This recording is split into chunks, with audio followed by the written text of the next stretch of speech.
The night Evelyne Laurent was thrown away like a broken promise in front of 300 people, she made a decision that would drag her straight into the most dangerous world in the American heartland. She didn't know it yet. Nobody did.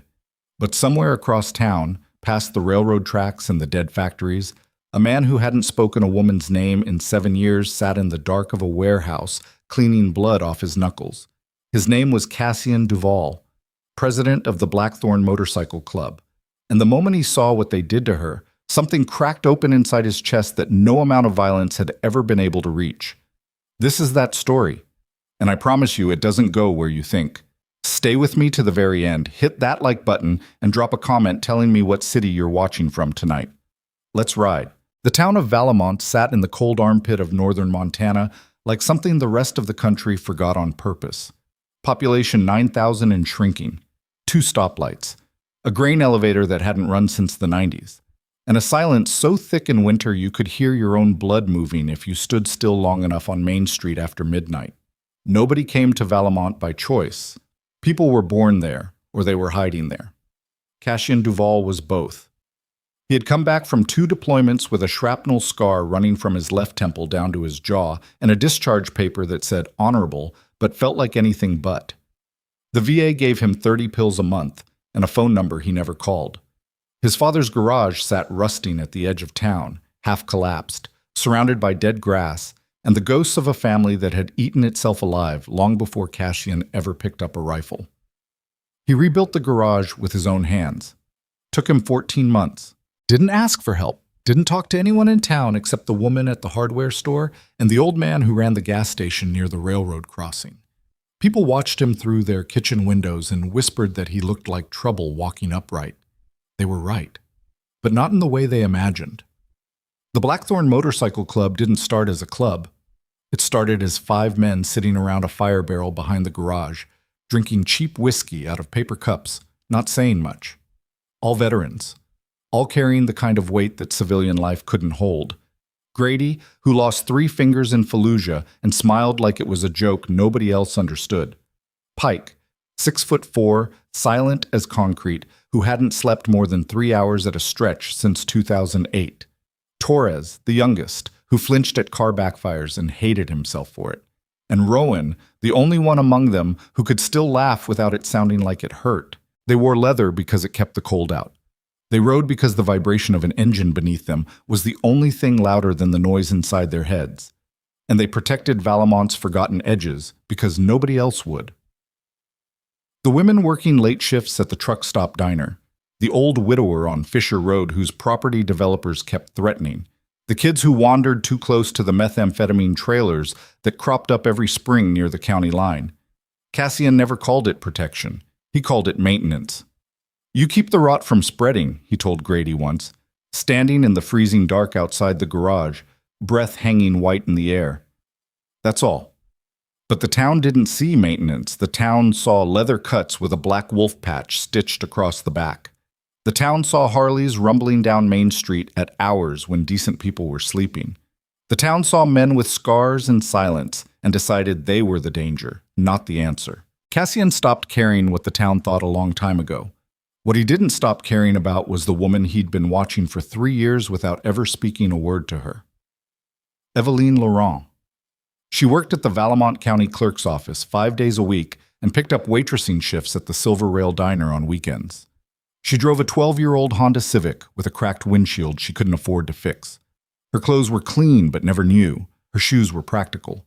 Her dark hair was always pulled back tight, like she didn't have time to think about it, and her eyes carried the kind of exhaustion that sleep couldn't touch. Cassian noticed her the way a man notices a crack forming in a wall, not all at once, slowly, over time.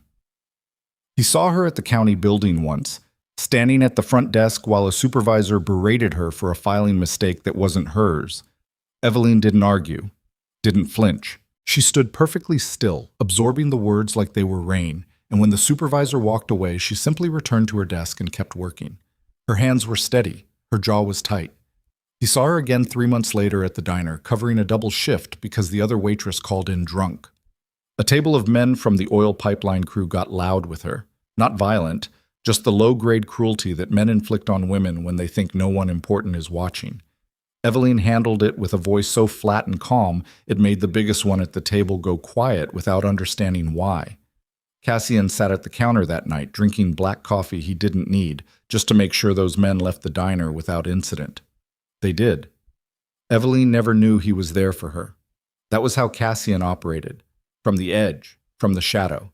Never close enough to disturb the surface of someone else's life. But even shadows have limits. The Laurent family had been crumbling for years. Evelyne's father, Gerard, had once owned a small trucking company that serviced the agricultural routes across the northern counties. Bad contracts, worse partners, and a drinking problem that started as a habit and ended as an identity had destroyed the business piece by piece. By the time Evelyne was 20, the family owed money to creditors in 3 states. Gerard drank himself into a hospital bed and never fully came back. Her mother, Claire, worked part-time at a laundromat and spent most evenings staring at the television with the sound off, as though the silence was the only honest thing left in the house. Evelyne carried all of it. Every bill, every phone call from collectors, every morning alarm at 5:15, every smile she forced at the diner when her feet ached so badly she could feel her heartbeat in her heels. And then there was Adrien Vale. Adrien was the kind of man who made a small town feel smaller. Handsome in a way that was almost aggressive about it. Clean jaw, perfect teeth, family money from a ranch his grandfather built, and his father parlayed into county politics. Adrien's father sat on the town council. His uncle ran the regional bank. His name opened doors that Evelyne didn't even know existed. He found her at the diner one Tuesday night, sat in her section, left a $40 tip on a $12 check, and told her she had the most honest eyes he'd ever seen. She didn't fall for him immediately. That was the part nobody understood later. Evelyne Laurent was not naive.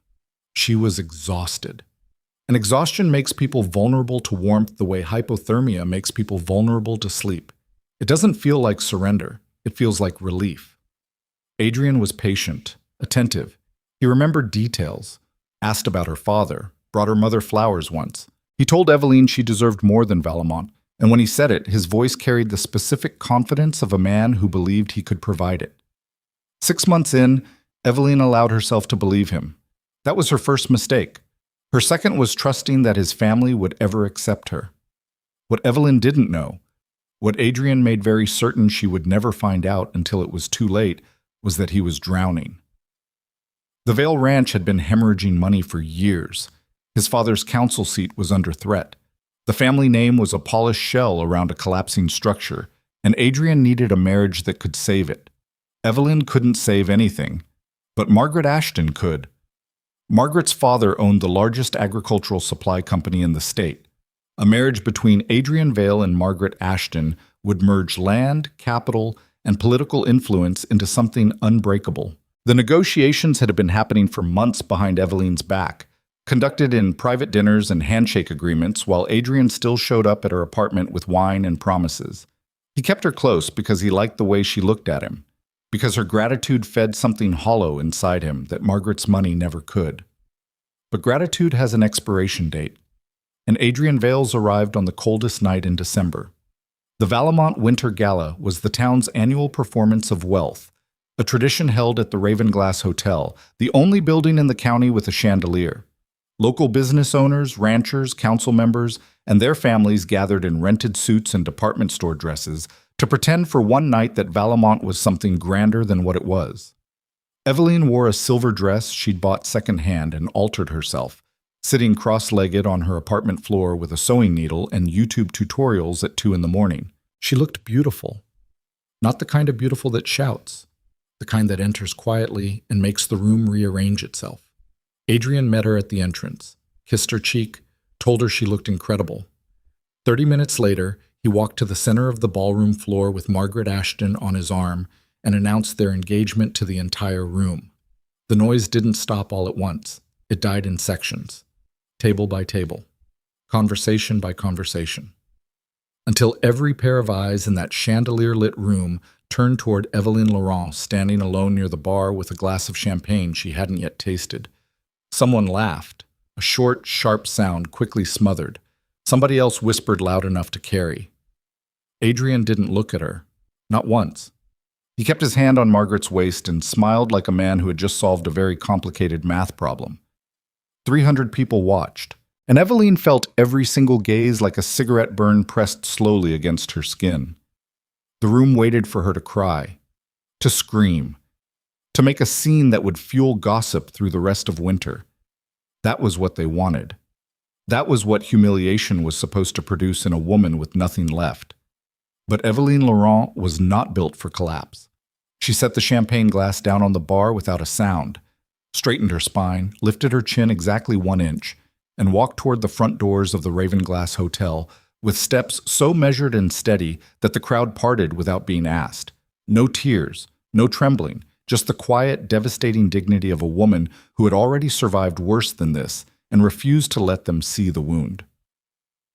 The doors closed behind her, and the winter air hit her like a wall of knives. She made it 2 blocks before her legs gave out. Not from weakness, from the sheer physical cost of holding herself together inside that room. She caught herself against the brick wall of a closed hardware store, palms flat against the frozen surface, breath coming in ragged clouds that dissolved into the dark. Her knees buckled, her chest heaved, and the tears she had denied 300 spectators finally came, in the silent, savage way that grief arrives when there's no one left to perform strength for. The temperature was 14 degrees. She had no coat. Her car was parked on the other side of town because Adrian had promised to drive her home. She started walking anyway. Valemount at midnight in December was a study in abandonment. Closed storefronts with dark windows. Streetlights buzzing with the sound of insects that had died months ago inside the casings. Snow beginning to fall in thin diagonal lines pushed sideways by wind that cut through her dress like it wasn't there. She was shaking badly by the time she reached the railroad crossing on Palmer Street, and that's when she heard it. Not a car engine. Something deeper. Something that vibrated through the asphalt and up through the soles of her thin shoes like a second heartbeat rising from the ground itself. A single headlight cut through the snow, then a second, then a third. 3 motorcycles rolled out of the dark like wolves materializing from a tree line, their engines a low, controlled thunder that swallowed every other sound on the street. They moved in formation, deliberate, unhurried. The lead rider was broader than the other 2, sitting on a matte black Harley with no chrome, no flash, nothing decorative, just machine and intention. They stopped. Evelyne froze on the sidewalk, arms wrapped around herself, mascara streaked, silver dress soaked through with snow, shaking so violently her teeth clicked against each other in a rhythm she couldn't control. The lead rider killed his engine. The silence that followed was enormous. He swung one leg over the bike and stood to his full height, 6'2" of leather and shadow, and the kind of stillness that only comes from men who have learned to be dangerous very quietly. His cut bore the blackthorn wolf across the back. His face was half hidden beneath a dark watch cap, but the scar running from his temple to his jaw caught the streetlight like a fault line in stone. Cassian Duval looked at Evelyne Laurent for exactly 4 seconds without speaking. Then he unzipped his leather jacket, pulled it off, and held it out to her. No words. No explanation. Just the jacket, extended at arm's length, the leather still warm from his body, the lining smelling of engine oil and cedar, and something faintly like smoke. Evelyne stared at him. "I don't know you," she whispered. "I know," he said. His voice was low and rough, like gravel being dragged across wood. Not unkind, not gentle either, just honest in a way that landed different from anything she'd heard that night. Behind him, Grady sat on his bike with his 3-fingered hand resting on the throttle, watching the street in both directions. Pike hadn't moved. His eyes tracked every shadow between the buildings like a man who had spent years learning that danger prefers to arrive from the side. "You're going to get hypothermia standing out here," Cassian said. "That's not a metaphor." Evelyne almost laughed. It came out broken, caught somewhere between a sob and something sharper. "And you're standing in 14-degree weather offering a stranger your jacket," she managed. "So which one of us is making worse decisions tonight?" Something shifted in Cassian's expression. Not a smile. Nothing that open. More like a door cracking an inch where it had been sealed shut for years. "Put the jacket on, Evelyne." She blinked. "You know my name." He didn't answer that, just kept the jacket extended. After a long moment, she took it. The weight of it settled over her shoulders like armor, heavy and warm and smelling of a world she had never entered. "We'll take you home," Cassian said, already turning back toward his bike. "Grady rides ahead. Pike rides behind. Nobody touches you." "Why?" The word came out raw. Cassian paused. Didn't turn around. His breath hung white in the freezing air between them. "Because what happened to you in that hotel wasn't just cruel. It was calculated. And the people who watched it happen and did nothing are going to pretend tomorrow that it was your fault." He looked over his shoulder then, and his storm gray eyes held something that Evelyne couldn't name but could feel in the center of her chest like a fist closing. "I don't pretend," he said. He swung back onto the Harley. The engine roared to life beneath him, and the sound swallowed the wind and the snow and the silence of Valemount Hole. Evelyne climbed onto the back of the motorcycle behind a man she'd never spoken to before that moment, wrapped her arms around a stranger's waist, and held on. And she did not know it yet. But the town that had just finished destroying her would spend the next 6 months learning what it meant to be afraid. The ride took 11 minutes. Cassian drove slow through the empty streets, steady as a surgeon's hand, while the cold ripped past them in sheets of white noise. Evelyne pressed her face against the back of his shoulder and closed her eyes because if she opened them, she would have to admit that everything she'd built in the last 2 years had just collapsed, and she wasn't ready for that yet. Not out here. Not moving at 40 miles an hour in December with her arms around a man whose heartbeat she could feel through leather. They stopped in front of her apartment building on Marsh Avenue. A 4-unit walk-up with a broken porch light and a mailbox that hadn't closed properly since October. Cassian kept the engine running. Evelyne climbed off the bike and stood on the frozen sidewalk, still wearing his jacket, still shaking, but less now. "Your jacket," she started. "Keep it tonight." "I can't just—" "It's a jacket, not a debt."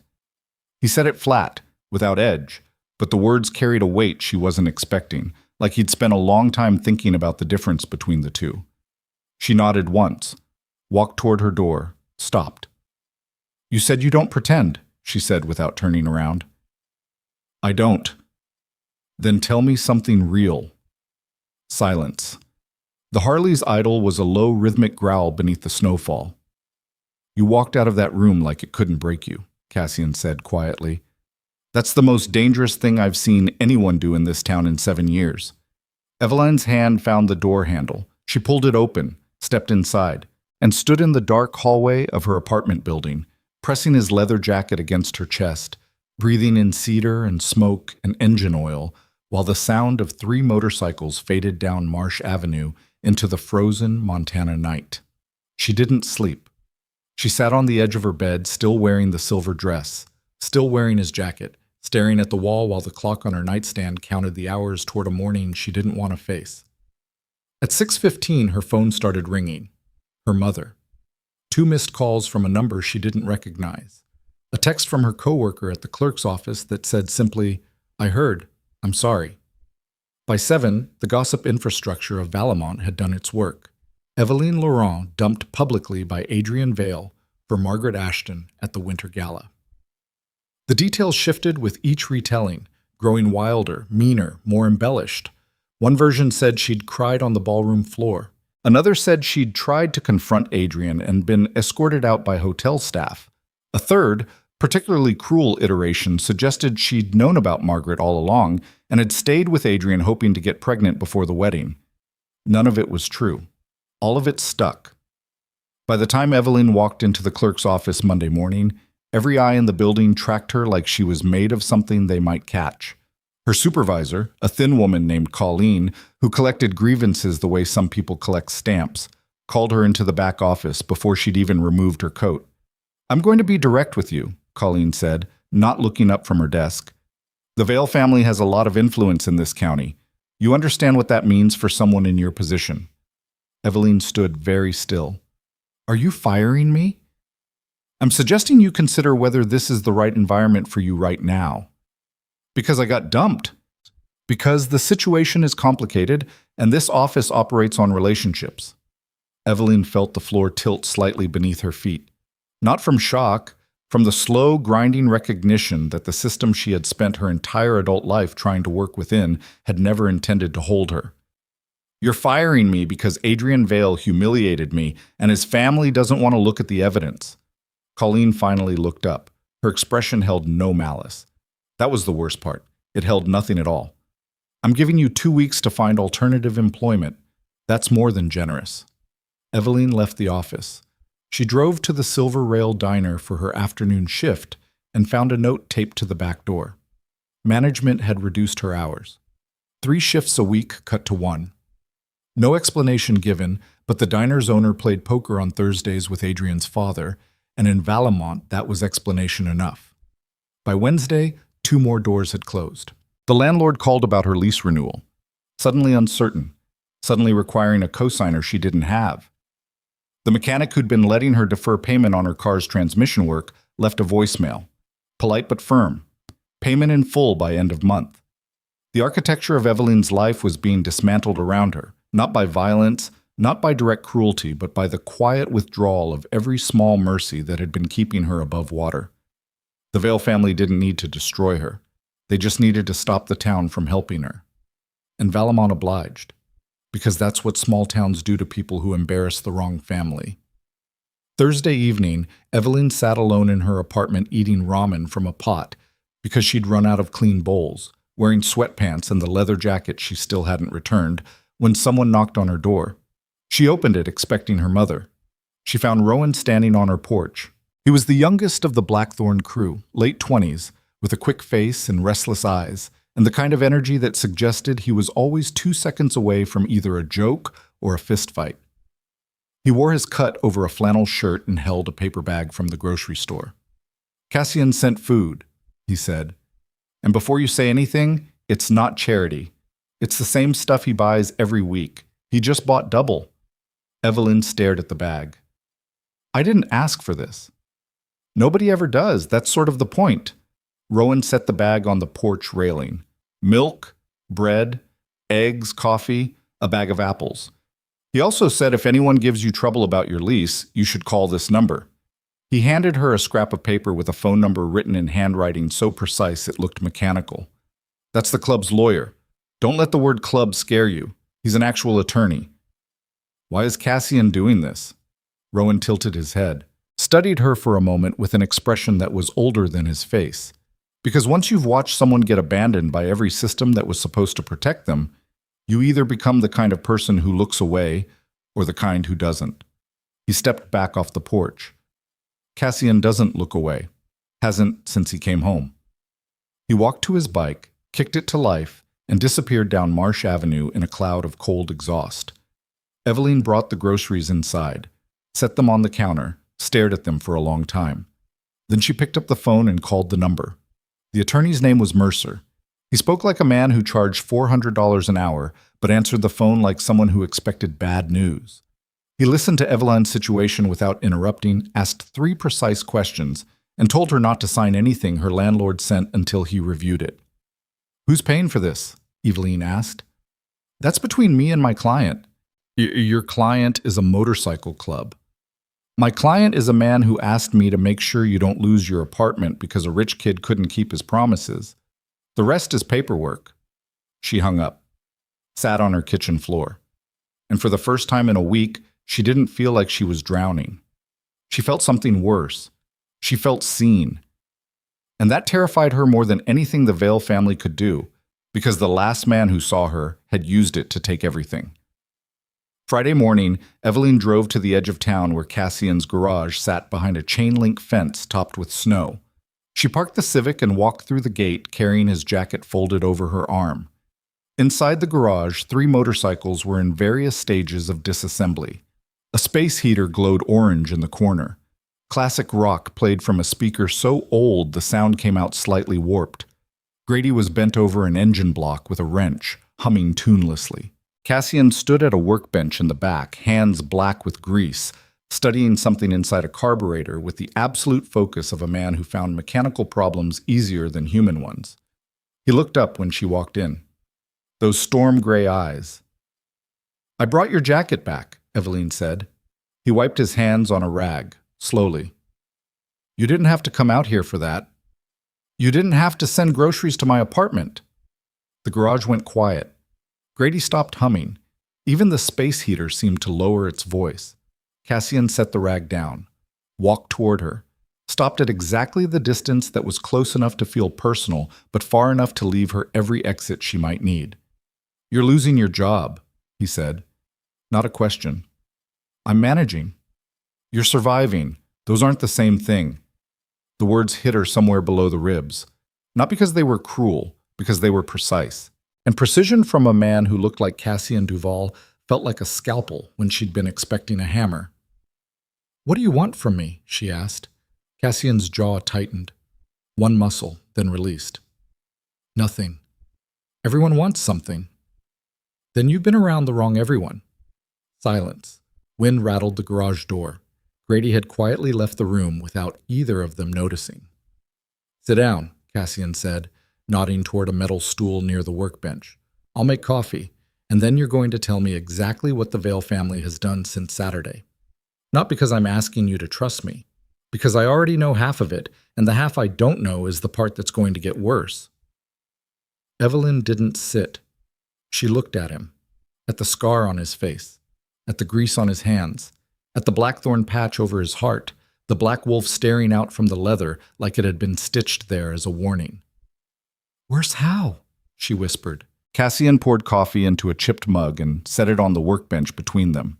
His expression didn't change, but something behind his eyes darkened, the way a sky darkens not from clouds, but from something approaching that hasn't arrived yet. "Adrian Vale didn't just leave you," he said quietly. "He's about to make sure you can't stay in Valemont at all. And the people helping him do it are closer to you than you think." Evelyne's blood went cold. "What do you mean, closer to me?" Cassian held her gaze. His hand rested on the workbench, perfectly still, but the tendons along his forearm were taut as bridge cables. "There's something you need to know about your father's debt," he said. "About who really owns it now." And he hadn't finished the sentence when the garage door exploded inward and 3 men in dark coats stepped through the wreckage with a county sheriff's badge and a warrant that had Adrian Vale's signature stamped across the bottom. The warrant hit the workbench before the dust from the garage door had settled. 3 men. 2 in plain dark coats with the rigid posture of private security. The third wore a county sheriff's deputy uniform with a badge that caught the orange glow of the space heater like a cheap promise. His name tag read Coulter. He was young, maybe 28, with the kind of jaw that clenched too often and eyes that moved too fast, scanning the garage like he expected something to jump at him from behind the engine blocks. Cassian didn't move. His hand stayed on the workbench, his coffee steamed between his fingers.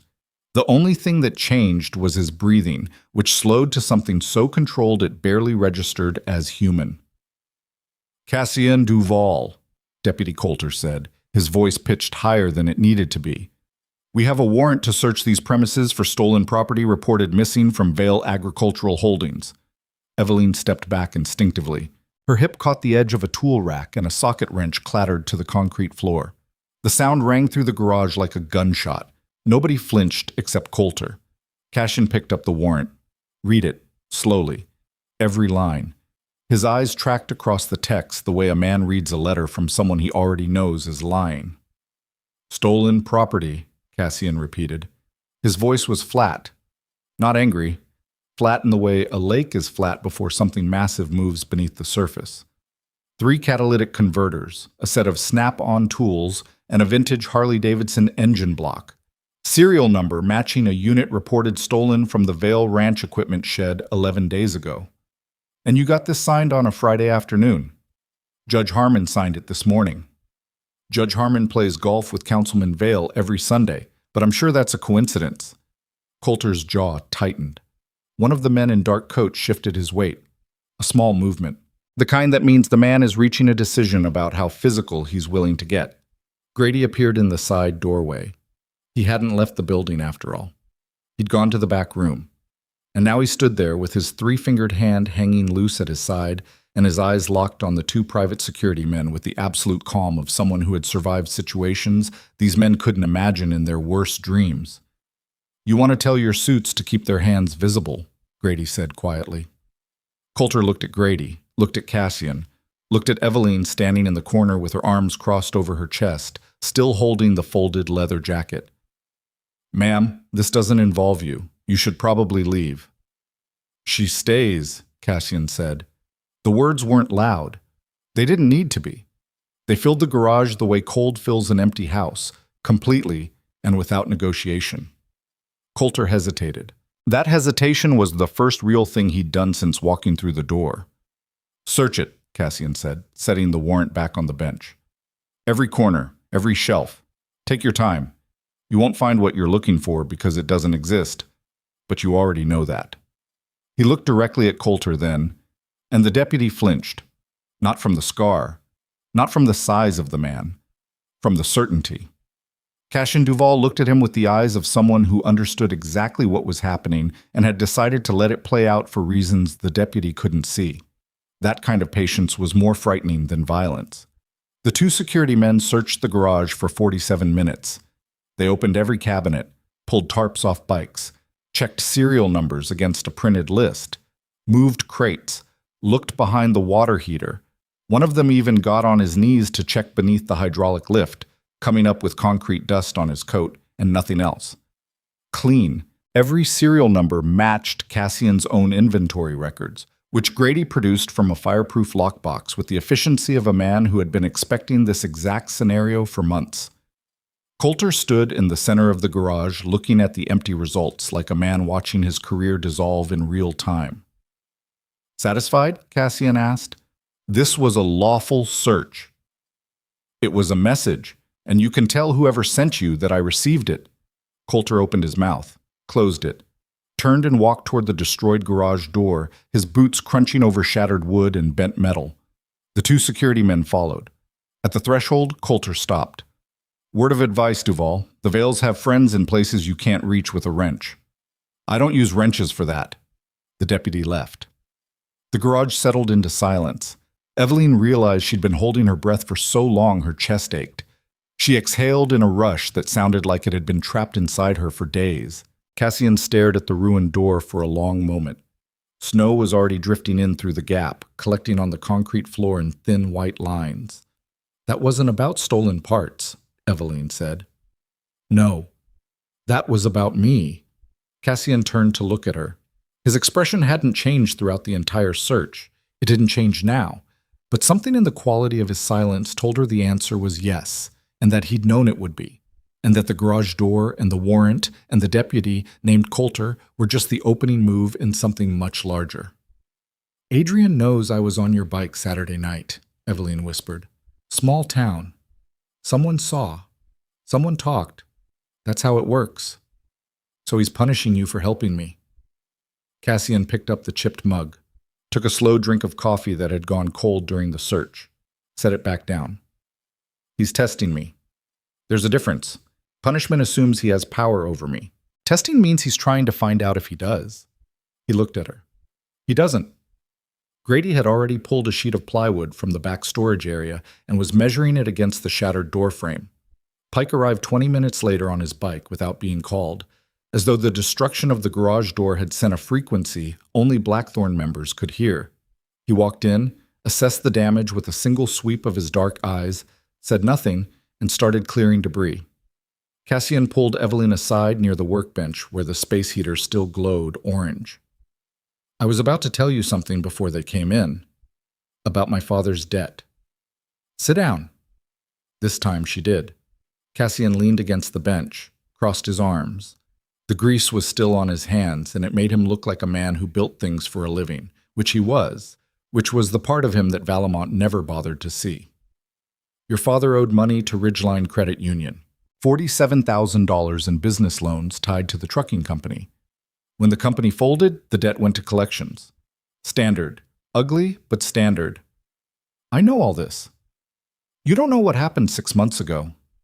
Evelyne's hands went still in her lap. Ridgeline sold the debt, whole portfolio, bundled it with a dozen other distressed accounts from the county, and sold it to a private acquisition group based in Helena. What acquisition group? Cassian held her gaze. Ashton Vale Capital Partners. The name landed like a stone dropped into deep water. Evelyne felt the ripples move through her entire body. Margaret Ashton's family. And Adrian's. Joint venture. Registered 6 months before the gala, 6 months before he dumped you publicly. They bought the debt at pennies on the dollar, and now they own every piece of leverage your family has. Your father's remaining assets, the lien on your mother's house, all of it. Evelyne couldn't speak. The air in the garage had become something solid, pressing against her from every direction. This wasn't a breakup, she said finally. Her voice came from somewhere she didn't recognize. This was planned. From the beginning. He dated me for 2 years knowing he was going to do this. Cassian said nothing. Sometimes the cruelest truths don't need confirmation. They just need space to exist. Evelyne stood up, walked 3 steps toward the broken garage door, stopped, turned back. Her eyes were dry, completely dry. And that was more alarming than tears because what lived behind them wasn't grief anymore. It was something colder. He kept me close so I wouldn't notice the debt transfer, so I wouldn't ask questions, so I'd be too distracted by the relationship to watch what was happening to my family's finances. Yes. And now he has everything. He thinks he does. She looked at Cassian sharply. What does that mean? It means there's a difference between holding paper and holding power. Adrian owns your father's debt on a spreadsheet, but debt can be challenged. Acquisitions can be audited. And if the transfer wasn't clean, if there were disclosure violations, predatory terms, conflicts of interest in the sale, then the entire structure falls apart in court. I can't afford court. You don't need to afford it. Mercer's already looking at the filings. You had him start before today. I had him start the night I drove you home. Evelyne stared at him. The garage was cold. Snow kept drifting through the broken door. The space heater fought a losing war against winter and didn't complain about it. Who are you? She asked. Not the question she'd asked before, not what do you want? Something deeper, something that acknowledged that this man had been moving chess pieces around her life before she even knew a game was being played. Cassian uncrossed his arms, let his hands drop to his sides. She could see the scars on his knuckles, white lines crossing over each other like a map of every fight he'd ever finished. I'm the person who was sitting in that ballroom gallery Saturday night and watched 300 people enjoy watching you break. His voice dropped half a register. And I decided that wasn't going to be the end of your story. The words hit Evelyne in the exact place where Adrian's betrayal had left a wound so fresh she could still feel the edges. Not because Cassian was offering comfort. He wasn't. He was offering something more dangerous, a reason to fight. And she wasn't sure she was ready for what that would cost. The next 5 days unfolded with the quiet intensity of a fuse burning towards something everyone could feel but nobody could see. Mercer filed a formal inquiry into the Ashton Vale debt acquisition on Monday morning. By Monday afternoon, the Valemont rumor engine had already processed the information and spit out its verdict. The Blackthorn MC was interfering in legitimate business, and Evelyne Laurent had traded one man's bed for another's protection. Evelyne heard the whisper for the first time at the gas station on Carrier Road. 2 women standing near the coffee machine, not bothering to lower their voices. Went straight from Adrian's sheets to some biker's garage. Girl works fast. Evelyne filled her tank, paid at the pump, drove to her apartment, sat in the parked car for 19 minutes with the engine running because she couldn't make her legs carry her inside. The cruelty of small towns isn't dramatic. It doesn't announce itself. It seeps through walls. It arrives in glances, in the way a cashier's smile tightens, in the silence that fills a room when you walk in and empties the moment you leave. It's 1,000 small cuts dressed up as nothing, and every single one draws blood. By Wednesday, Evelyne had stopped going to the grocery store during daylight hours. By Thursday, her one remaining shift at the Silver Rail had been canceled without explanation. By Friday, she was sitting on the floor of her kitchen, eating peanut butter straight from the jar with a spoon, staring at the wall, when her phone rang. It was her mother. They're taking the house, Evie. Claire Laurent's voice sounded like paper tearing slowly, thin and dry and coming apart along lines that had been weakening for years. What do you mean? A man came today, from a company. He had documents. He said your father's debt has been transferred and the new holders are calling it due, all of it. If we can't pay by the end of the month, they'll begin foreclosure proceedings. Evelyne closed her eyes. Did he leave a name? The company. Ashton Vale something. Did he leave his name? I don't remember.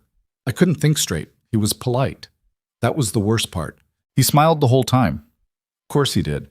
That was how people like Adrian operated. They sent polite men with smiles and documents and legal language that turned your life into an arithmetic problem with an answer they'd already decided. Mom, don't sign anything. What are we going to do? Don't sign anything. I'm handling it.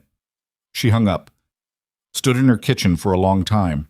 Then she picked up Cassian's number and called. He answered on the second ring. He always answered on the second ring. She didn't know why that detail mattered to her, but it did. They're moving on my mother's house. Silence on the line, but not empty silence. The kind of silence that means a man is rearranging the architecture of a plan in real time. How long? End of the month. That's 17 days. I know. Come to the garage tomorrow morning, 7 sharp. Bring every document your mother has. Bank statements, original loan agreements, anything with a signature on it. Cash in. What? I need to know that this doesn't make things worse for you. The warrant, the search. If they connect me to Blackthorn any deeper than they already have, let me worry about that. I'm serious.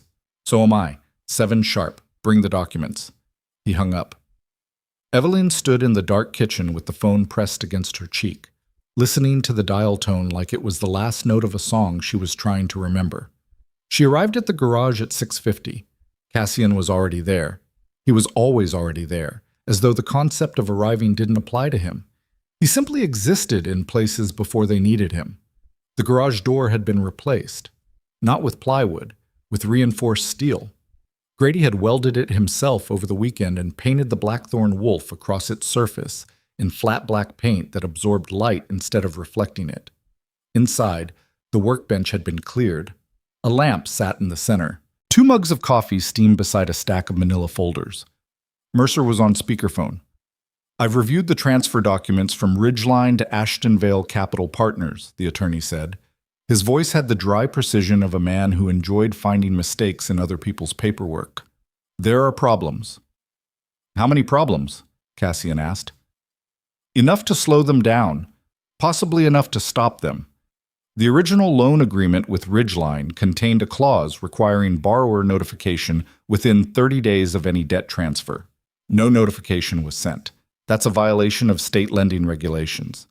Evelyne's heart was pounding so hard she could feel it in her wrists.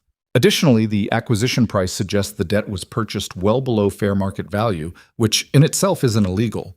But when combined with the lack of borrower notification and the fact that one of the acquiring partners was actively engaged in a personal relationship with the borrower's daughter, it creates a conflict of interest that any competent judge would find problematic. Problematic how? Evelyne asked.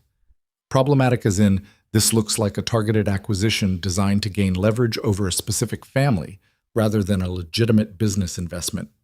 Courts don't love that, especially when the timeline shows the acquisition was initiated while Mr. Vale was romantically involved with you. The room was quiet, except for the hum of the space heater and the distant sound of wind pulling at the new garage door. What do we need? Cassian asked. I need proof that Adrian Vale had knowledge of the acquisition while he was dating Miss Laurent. Emails, text messages, anything that shows he knew the debt was being purchased and deliberately concealed that information from her. I don't have anything like that, Evelyne said. He was careful. People who think they're careful are usually the most careless, Mercer replied. They get comfortable. They talk in front of the wrong person. They leave a trail because they never believed anyone would bother to look. Cassian leaned forward over the workbench.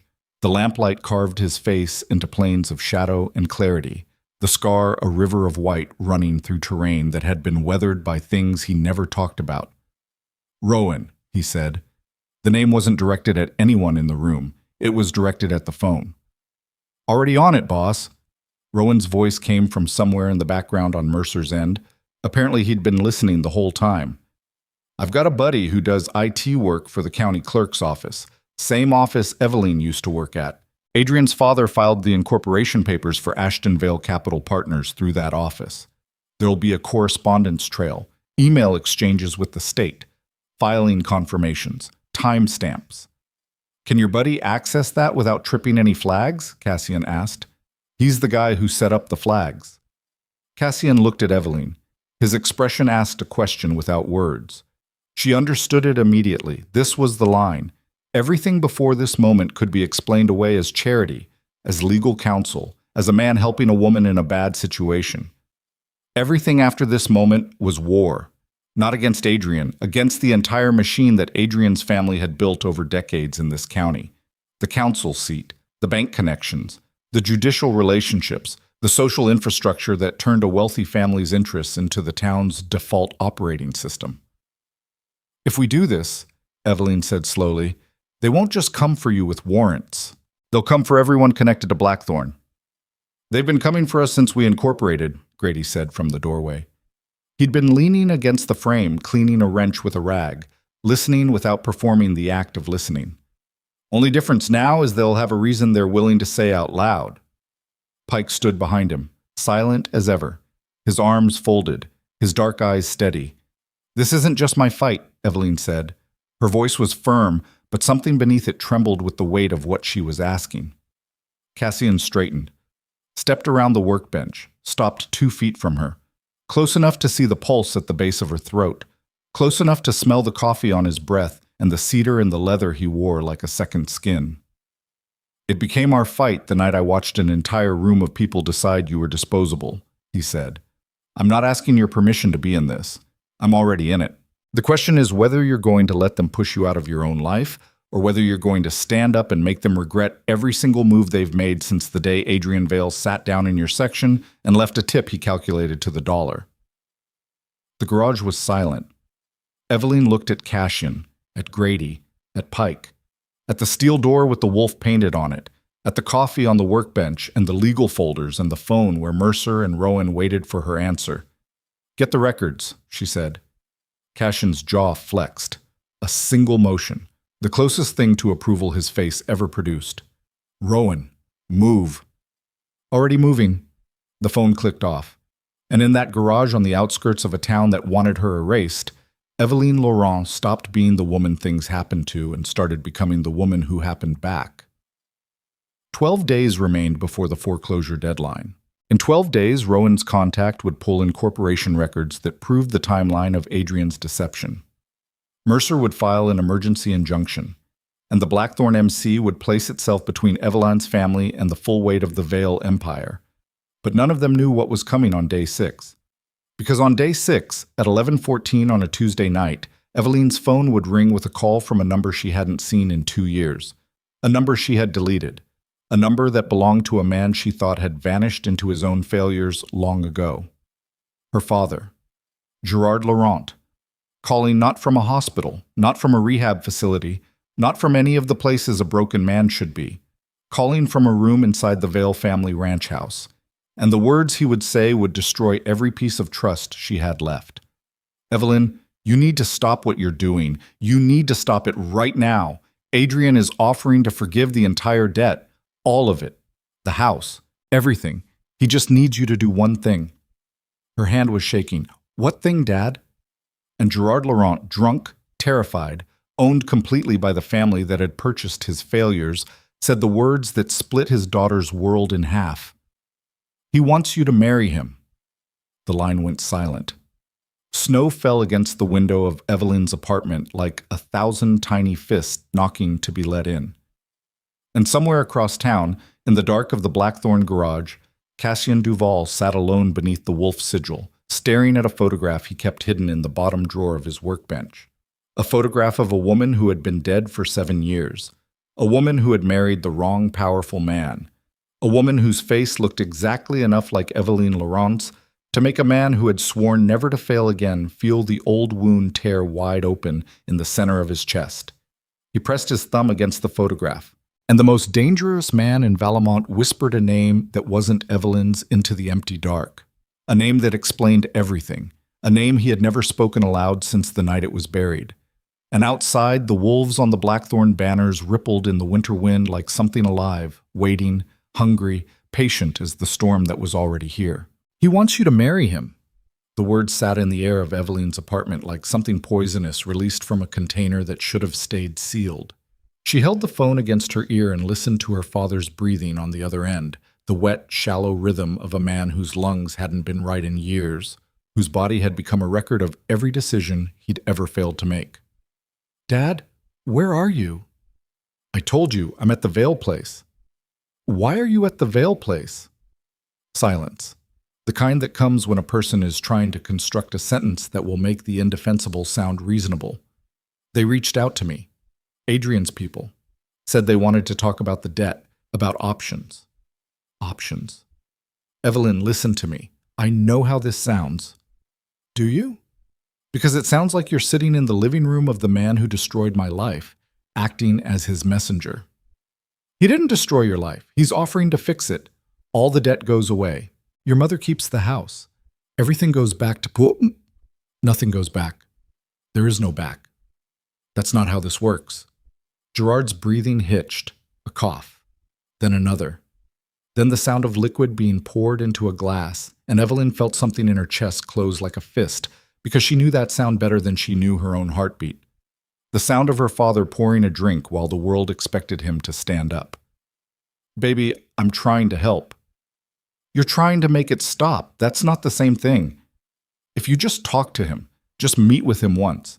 He said he made a mistake. He said Margaret was a business decision, and he regrets—" "Stop. Evie, stop talking, right now." She could hear it. Beneath the slurred edges of his voice, beneath the apologetic cadence that had become his default register for the last decade, she could hear the real architecture of what was happening. Gerard Laurent had not called his daughter out of fatherly concern. He had called because someone handed him a phone and told him what to say. Adrian Vale hadn't reached out to a broken man to offer mercy.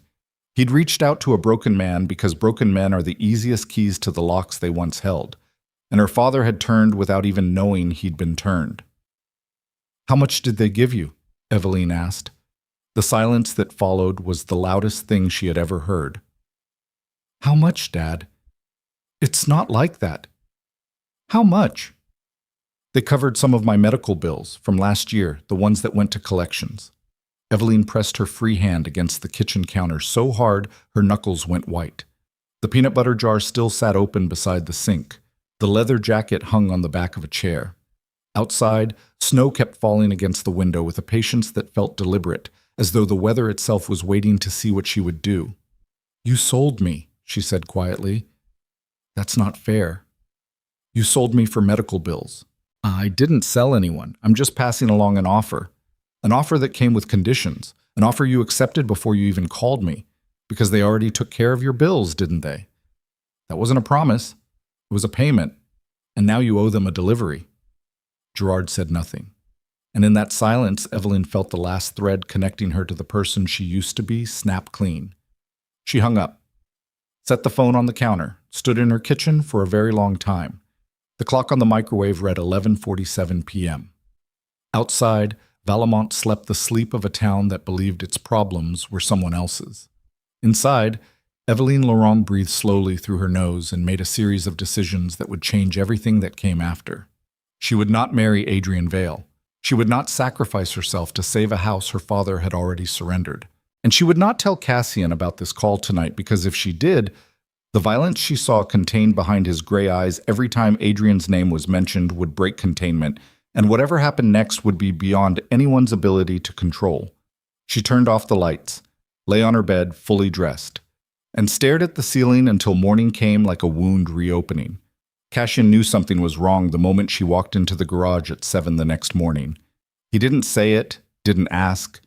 He just watched her cross the concrete floor to the workbench, set down the folder of her mother's documents, and pour herself coffee with hands that were perfectly steady in a way that only happens when a person is controlling them through force of will rather than calm. Grady was outside checking the perimeter fence. Pike was somewhere in the back. Rowan had been gone for 2 days, running down records through his county clerk contact and checking in only through encrypted text messages that read like haiku written by a paranoid poet. "You didn't sleep," Cassian said. "I slept." "You're lying." "I'm standing in your garage at 7 in the morning with documents you asked for. Does it matter if I slept?" He studied her for a long moment. Those storm gray eyes moved across her face the way a mechanic's eyes move across an engine that's running rough, not looking for the obvious, but for the thing behind the obvious that's causing the shake. Something happened last night. A lot of things happen at night. The world keeps turning. Evelyne. Her name in his mouth, low, direct, without decoration. Every time he said it, she felt like someone had pressed a warm hand against the back of her neck. And she didn't know whether that feeling was comfort or warning. My father called. Cassian's expression didn't change, but his body did. A slight shift in weight, a tightening across the shoulders.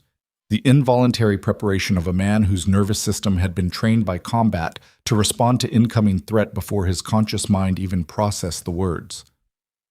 From where? The Vale Ranch. Now the expression changed, not dramatically, a degree, maybe two. The temperature in his eyes dropping from cold to something below cold, something that didn't have a name in comfortable vocabularies. Tell me everything. She told him. Every word. The offer. The medical bills. The marriage proposal laundered through a drunk man's mouth like currency passed through dirty hands to hide its origin. She told him flat, without emotion, because emotion was a luxury she couldn't afford at 7 in the morning in a garage that smelled like motor oil and survival. When she finished, Cassian was standing very still by the workbench. His right hand rested on the surface beside his coffee mug. The tendons along his forearm were visible beneath the skin like cables under tension. Your father is inside their house, he said. Yes? Voluntarily. Define voluntarily. They paid his medical debt. He's drinking their liquor. He thinks he's negotiating. He's not negotiating. He's leverage. They'll keep him comfortable and cooperative until you either accept the offer or reject it. If you accept, he becomes the family connection that legitimizes the marriage.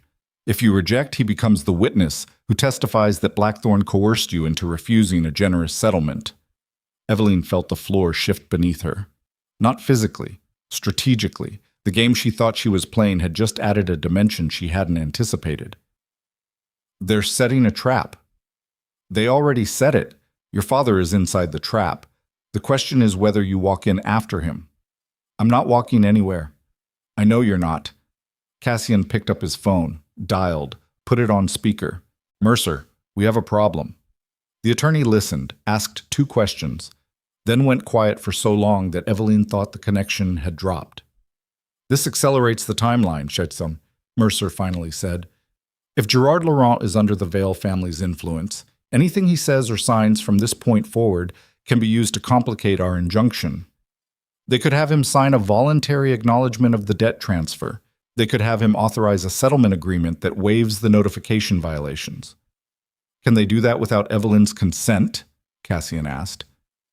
Gerard is the original borrower. Evelyne is a secondary party. If he signs a new agreement voluntarily, it doesn't eliminate our challenge, but it weakens it significantly. A judge looking at a case where the borrower himself accepted revised terms is going to wonder why the daughter is fighting harder than the father. Evelyne closed her eyes. This was how they operated, not with force, not with threats, with the quiet, surgical disassembly of every support structure around the target, until the target stood alone in an empty room with nothing left to hold on to. Adrian Vale didn't want to destroy her. He wanted to own her. And there was a difference between the two that most people never understood until it was too late. How long before they move him to sign something? Cassian asked. If they're smart, they'll wait until the injunction hearing, let the judge see a cooperative borrower standing with the Vales while the daughter allies herself with a motorcycle club, optics matter in county court. How long? The hearing is in 9 days. 9 days. 9 days before a judge decided whether the Ashton Vale debt acquisition was legitimate or predatory. 9 days before Evelyne's legal challenge either gained teeth or collapsed. 9 days during which her father sat inside the enemy's house like a bomb with a timer only they could see. Cassian ended the call. The garage was quiet. Wind pushed against the steel door, and the wolf painted on its surface seemed to shift in the changing light. I need to see my father, Evelyne said. That's exactly what they want. I know what they want, but if I don't go, If I don't at least try to get him to understand what he's being used for, then I lose him completely, and not just legally, as a person. He's still my father. He stopped being your father the moment he chose their money over your freedom. The words were brutal and true, and Evelyne hated him for saying them because hatred was easier than the alternative, which was admitting that Cassian Duval understood her situation better than anyone else alive, and that terrified her in ways she couldn't afford to examine. "I'm going to the Vale Ranch," she said. "You can come with me or you can stay here, but I'm going." Cassian looked at her, a long, unbroken stare that carried 7 years of something she couldn't identify, something that predated her, something that lived in the bottom drawer of his workbench in a photograph she didn't know existed. "Pike drives," he said finally. "Grady stays at the gate. Nobody goes inside alone." "Agreed." "And Evelyne." "What?" "If Adrian is there, you don't speak to him. Not one word. Whatever he says, whatever he does, you look through him like he's made of glass. Can you do that?" "I've been looking through men who think they own me for my entire adult life. I'll manage." Something crossed Cassian's face, fast, gone before it fully formed. But she saw it, a flicker of recognition so deep it looked almost like pain. They rode out at 9:30, 4 bikes, Cassian in front, Grady on his left, Pike behind. Torres at the rear, his jaw set tight, his eyes scanning the road with the hypervigilance of a man for whom relaxed was a theoretical concept. Evelyne rode behind Cassian, her arms around his waist, her cheek pressed against the leather of his cut, feeling the wolf patch against her skin like a brand she hadn't agreed to but couldn't remove. The Vale Ranch sat 7 miles east of Valemont, on a stretch of land that had been in the family for 4 generations. White fences. A long gravel driveway lined with bare cottonwood trees. A main house that looked like it belonged in a magazine about people who never worried about anything except which room to sit in. 2 trucks were parked in the circular drive. One belonged to the ranch. The other was a black SUV with Helena plates. Grady stopped at the gate, killed his engine, leaned back on his bike and lit a cigarette with the casual disinterest of a man standing guard outside a building he fully expected to need guarding. Cassian, Pike, and Torres walked Evelyne to the front door. She knocked. The door opened and Adrian Vale stood in the frame, wearing a cream-colored sweater and an expression of calculated warmth that made Evelyne's stomach turn with a violence she had to physically contain. "Evelyne." He said her name the way a man says checkmate, with satisfaction disguised as softness. "I'm glad you came." She looked through him. Exactly like Cassian told her. Through him. Past the sweater and the jaw and the blue eyes and the architecture of charm that she had once mistaken for sincerity. She looked through Adrian Vale the way you look through a window that faces a view you've already memorized and found boring. "I'm here for my father." Adrian's smile didn't falter. It adjusted, recalibrated, became something more patient, which was worse. "Of course. He's in the study. He's been comfortable. We've been taking care of him." "The way you took care of me?" The words came out before she could stop them, and she felt Cassian shift behind her, not moving closer, just adjusting his weight, the way a wall adjusts when wind hits it, absorbing force without yielding. Adrian's eyes moved past Evelyne and landed on Cassian for the first time. The 2 men looked at each other across 10 feet of porch and 7 miles of social distance, and the air between them became something you could cut with a blade. "Duval." Adrian's voice cooled by exactly 1 degree. "Interesting company you're keeping these days, Evie." "Don't call me that." "It's still your name." "Nothing about me is still yours." Adrian held the door open wider, a gesture of welcome that was really a gesture of control, because the person who opens the door is the person who decides the terms of entry. Evelyne walked inside. The house smelled like new carpet and old money, dark wood paneling, hunting prints on the walls. A grandfather clock ticking in the hallway with the self-important rhythm of something that believed time existed to serve it. Gerard Laurent sat in the study on a leather chair with a glass of whiskey balanced on his knee. He looked better than he had in months, clean-shaven, wearing clothes that fit, eyes clearer than they should have been for a man who was halfway through a glass at 9:40 in the morning. The Vales had cleaned him up, the way you clean up a prop before putting it on stage. "Evie." Gerard stood when she entered. His smile was real, which made it worse. He genuinely believed he was helping. That was the cruelty of it. Not that her father had betrayed her, but that he'd been so thoroughly broken by his own failures that he couldn't recognize betrayal when it wore a kind face and poured good whiskey. "Dad, I need to talk to you, alone. Anything you need to say can be said here. We're all friends." That was Adrian's voice from the doorway, leaning against the frame with his arms crossed, and that same patient smile that Evelyne now understood was not patience at all, but the quiet enjoyment of a man watching his plans converge. Cassian stood behind Adrian, not in the room, in the hallway, his back against the opposite wall, arms at his sides, watching. The scar on his face looked different in this light, less like a wound and more like a boundary line, a marking on a map that said everything on this side belongs to me, and you are standing on the wrong side. "Gerard," Evelyne said, ignoring Adrian entirely, "I need you to come home." "I am home. I mean, this isn't home, but I'm fine. They've been good to me. They paid your medical bills." "They did, and they're willing to do more." "In exchange for what?" Gerard set the glass down. The whiskey caught the light from the window and glowed amber like a small trapped fire. "In exchange for nothing, Evie. Adrian just wants to make things right. Adrian just proposed marriage to me through my drunk father at 11 o'clock at night. That's not making things right. That's making a purchase." The room went cold. Adrian straightened in the doorway. The patient's smile cracked for the first time, just a fracture, hairline thin, but Evelyne saw it. "That's not what this is," Adrian said. His voice had dropped the warmth entirely. What remained was the voice beneath, the one he used when no one he was trying to impress was listening. "I made a mistake, Evelyne. A real one.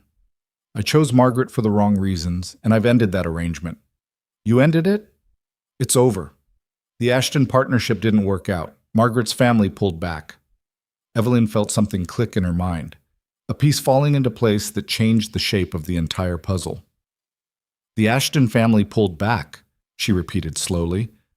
"So the capital infusion you were counting on to save the ranch fell through." Adrian's jaw tightened.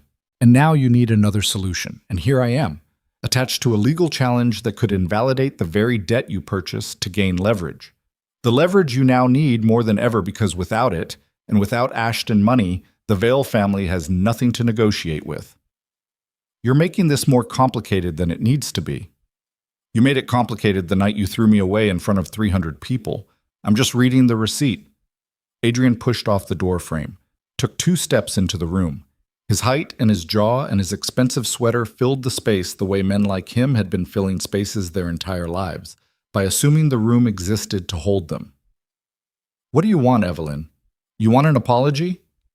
I'm sorry. You want the debt forgiven? Done. You want your mother's house safe? Already guaranteed. All I'm asking for is a conversation. A real one. Without the biker militia outside treating this like a hostage negotiation. They're not the ones holding hostages. Your father is here voluntarily. My father is here because you bought him the way you buy everything. And the fact that you can't tell the difference between purchasing and earning is exactly why I'm never going to sit across a table from you and pretend this is a conversation between equals." Adrian's face changed. The mask slipped further. Beneath the charm and the careful construction of a man raised to believe his family name was a form of currency, she saw something raw. Not love, not regret, hunger. The desperate, consuming hunger of a man who had lost control of a situation he had designed to be unlosable, and the fury that came with realizing the person who had taken that control was a woman he had categorized as disposable. "Evelyne." His voice dropped to something private, almost intimate, almost dangerous. "You're making a mistake. The people you've aligned yourself with are not what you think they are. Duval is not a hero. Ask him about Alara. Ask him what happened in Ridgecrest. Ask him why he really came back to Valemont." The name hit the air like a slap. Alara. Evelyne didn't know who Alara was, but she heard Cassian stop breathing in the hallway. A cessation of sound so complete, it was like a hole opening in the atmosphere of the house. She turned. Cassian stood against the wall exactly where he'd been standing, But he wasn't the same man. Something behind his eyes had shuddered. The cold she'd become accustomed to had been replaced by something she'd never seen there before. Not rage, not even pain. Emptiness. The kind that comes when a man who has spent 7 years building walls around a single wound suddenly hears someone call its name in the wrong room. "Who is Alara?" Evelyne asked. Cassian didn't answer. Adrian smiled. A real smile. The first genuine expression she'd seen on his face since she'd walked through the door, and it was the smile of a man who had just driven a blade into the exact place he knew it would do the most damage. "Ask him," Adrian said softly. "Ask the man who's been protecting you why the last woman he protected ended up dead." The hallway contracted. Evelyne looked at Cassian. His eyes met hers, and in them she saw something that made her blood go still. He didn't deny it. He didn't explain. He stood against that wall in the house of his enemy with a dead woman's name in the air between them, and he let the silence answer for him because the truth was worse than anything Adrian could have fabricated, and he knew it. "Evelyne?" Gerard said from the chair, his voice small now, frightened by the energy in the room. "Please, just think about the offer." She couldn't hear him. She was looking at Cassian Duval, at the scar on his face and the emptiness in his eyes, and the leather cut with the wolf on it that she had pressed her face against on a motorcycle in the snow, and she was realizing with a clarity that felt like falling that she had trusted a man whose deepest truth she had never been told. The last woman he protected ended up dead. "Take me home," Evelyne said. Her voice was flat, stripped of everything. "Evelyne," Cassian started, "take me home, now." He closed his mouth, nodded once, turned and walked down the hallway toward the front door without looking back. Evelyne followed. Behind them, Adrian Vale stood in the study doorway with the satisfaction of a man who had lost a battle and won something far more devastating. He had planted a seed of doubt in the only place it mattered, between them. The ride back to Valemont was the longest 11 minutes of Evelyne's life. She sat behind Cassian on the Harley with her arms around his waist and felt the engine vibrating through both their bodies and thought about a name she'd never heard before and a photograph she'd never seen and the way Cassian had looked at her the very first night on Palmer Street, in the snow, with his jacket in his hand. Not like a stranger helping a stranger, like a man staring at a ghost. He dropped her at her apartment, kept the engine running. She climbed off the bike and stood on the frozen sidewalk and looked at him. "Were you ever going to tell me?" Cassian's hands tightened on the handlebars. His knuckles were white beneath the leather gloves. "Yes." "When?" "When I figured out how to say it without it destroying the only thing I've built in 7 years that matters." "What thing?" He looked at her then, full, open. The emptiness was gone. What replaced it was worse. It was everything, every year, every mile, every night in that garage alone with a ghost that wore her face. This. One word. And it broke something in Evelyne that she wasn't prepared to have broken, because she understood in that moment that Cassian Duval had not helped her, because she reminded him of the woman in the photograph. He had helped her despite it. He had looked at a woman who resembled the worst failure of his life and chosen to walk toward that pain instead of away from it, and that choice had cost him something she was only beginning to comprehend. But comprehension wasn't trust, and trust was the only currency she had left. "I need to know everything," she said, "about Alara, about Ridgecrest, about why you came back to Valemont. Everything." "I know. Not tomorrow, not when you're ready, tonight." Cassian nodded, slowly, like a man agreeing to open a door he'd welded shut. "Tonight." He revved the engine. The Harley's growl swallowed the silence between them.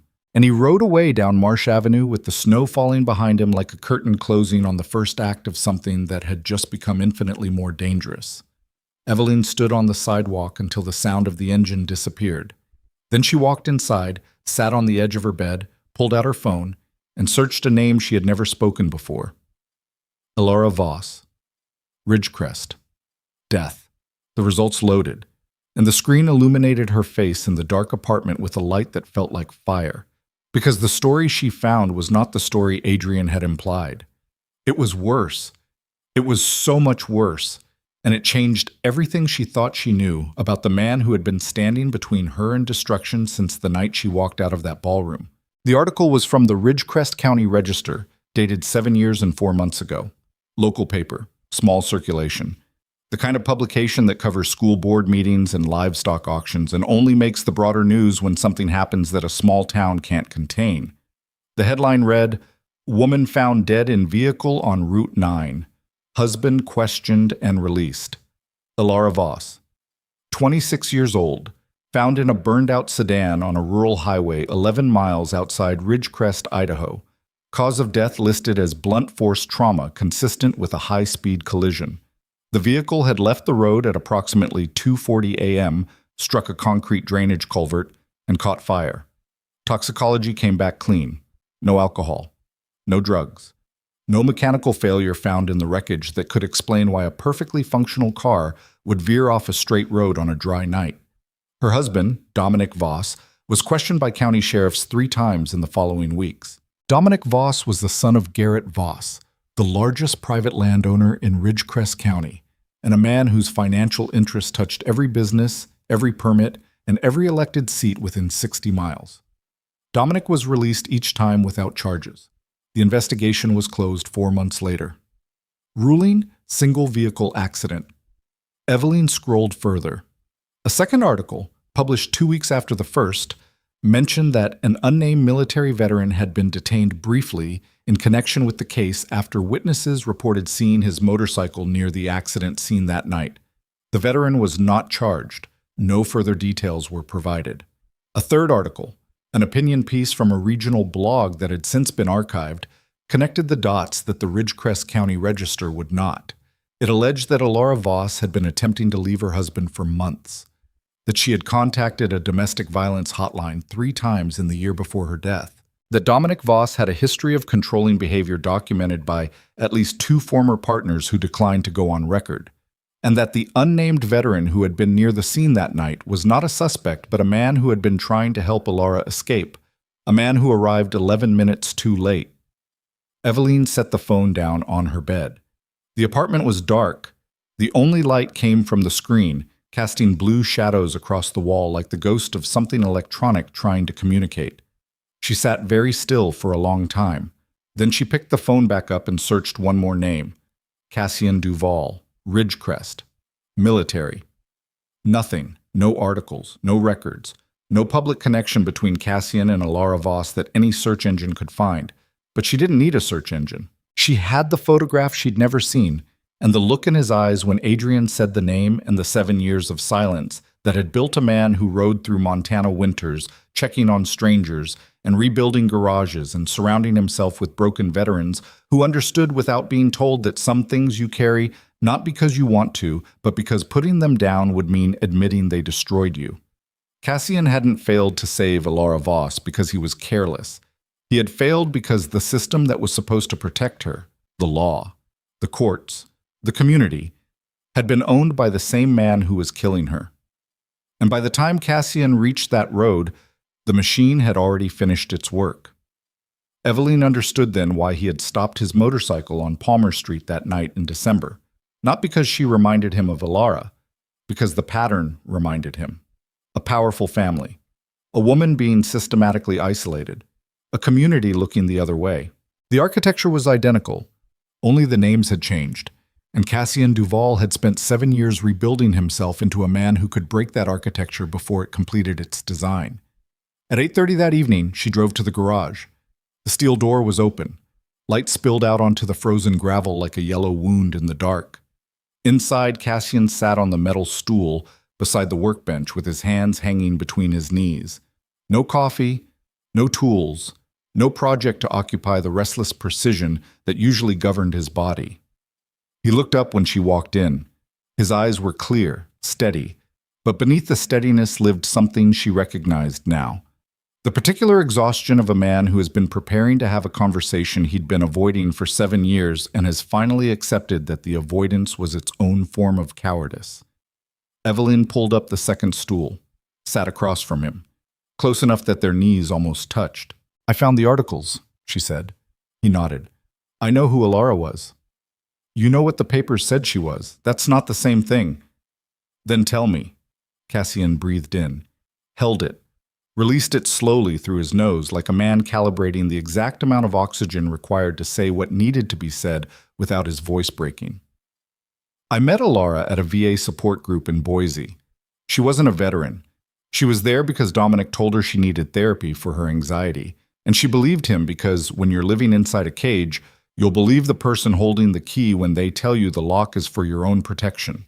His voice was flat, controlled, every word measured like ammunition being loaded into a magazine. Not because he didn't feel it, because feeling it fully would stop him from speaking at all. We weren't together. I need you to understand that. She was married. I was barely functional, 2 deployments. A head full of shrapnel and a discharge that felt like being thrown out of the only family I'd ever had. But she talked to me after sessions, and I listened. That was all it was for 3 months, talking and listening. What changed? I saw the bruise. The word landed in the garage like a stone hitting the bottom of a well, a long way down and no echo. Left side of her rib cage. She reached for something during a session, and her shirt pulled up and I saw it, and she saw me see it, and the look on her face was the thing that changed everything. Not pain, not shame, terror. The specific terror of a woman who knows that being caught showing her wound is more dangerous than the wound itself. Evelyne's hands were clasped in her lap. Her knuckles were white. She didn't interrupt. I tried to help her leave, spent 4 months working on it, found a shelter in Boise that would take her, arranged transport, had a plan, had a timeline. She was supposed to leave on a Tuesday while Dominic was at a business meeting in Twin Falls. What happened? Dominic came home early. Cassian's jaw worked. Once. Twice. The scar on his face caught the workbench light, and for a moment he looked like a man carved from something harder than flesh. She called me at 1 a.m, said she was leaving anyway. Said she couldn't wait for another plan because there might not be another plan. Said she was taking the car and driving to the shelter herself. And you went after her. I was 40 minutes away, staying in a motel off the highway because I didn't trust the situation. I told her to wait. She said she couldn't. The line went dead. Silence. I rode as fast as I could, found the car on Route 9 already burning. Fire department hadn't arrived yet. Nobody had. Just me and the fire and the smell of gasoline and something else I don't talk about. He stopped, looked at his hands, the scars on his knuckles, the grease permanently embedded in the lines of his palms. I pulled her out, burned my hands getting the door open. She was already gone. Impact killed her before the fire started. That's what the coroner said later. I don't know if that's true. I don't know if it matters. It matters. It doesn't change anything. It changes the story you've been telling yourself for 7 years. Cassian looked at her. Something cracked behind his eyes. Not open, just cracked. The way a dam cracks before the water decides whether to hold or to flood. The sheriff's department questioned me 3 times. Dominic's father owned half the county. They wanted a suspect who wasn't their meal ticket son. I was convenient. Veteran with a record of instability, known association with the victim, motorcycle near the scene. But they couldn't make it stick, because there was nothing to stick. I wasn't there when it happened. I was 40 minutes away and 11 minutes too late, and that's the arithmetic I've been living with since. 11 minutes. 11 minutes. The number hung in the air between them. Small. Finite. The distance between life and death measured not in miles, but in the time it takes a motorcycle to cover them. Dominic did it, Evelyne said. Not a question. She called me from the car, said he was following her, said she could see headlights behind her. That's the last thing she said before the line cut out.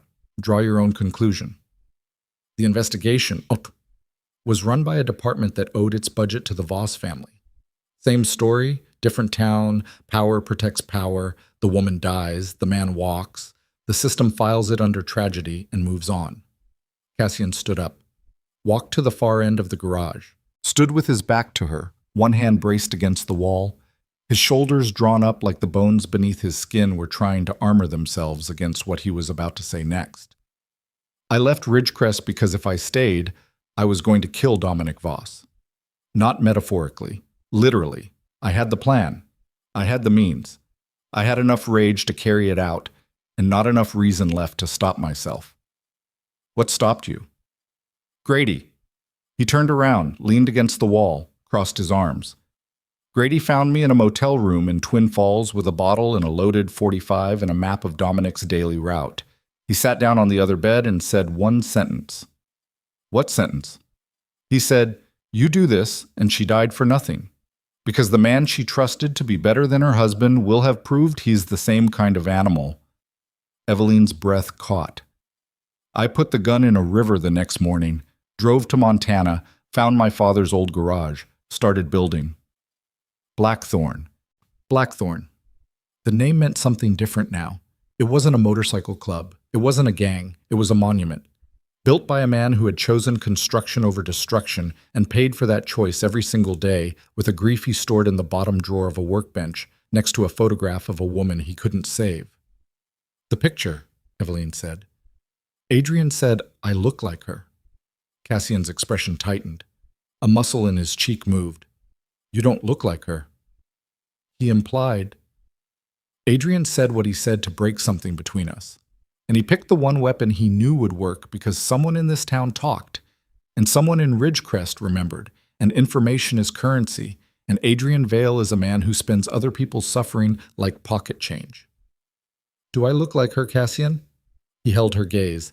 Every wall he had was down, every defense stripped. Standing in his own garage with his worst truth exposed to the woman he had been trying to protect, without admitting why. You have the same color hair. That's it. Everything else about you is completely different. The way you stand, the way you fight.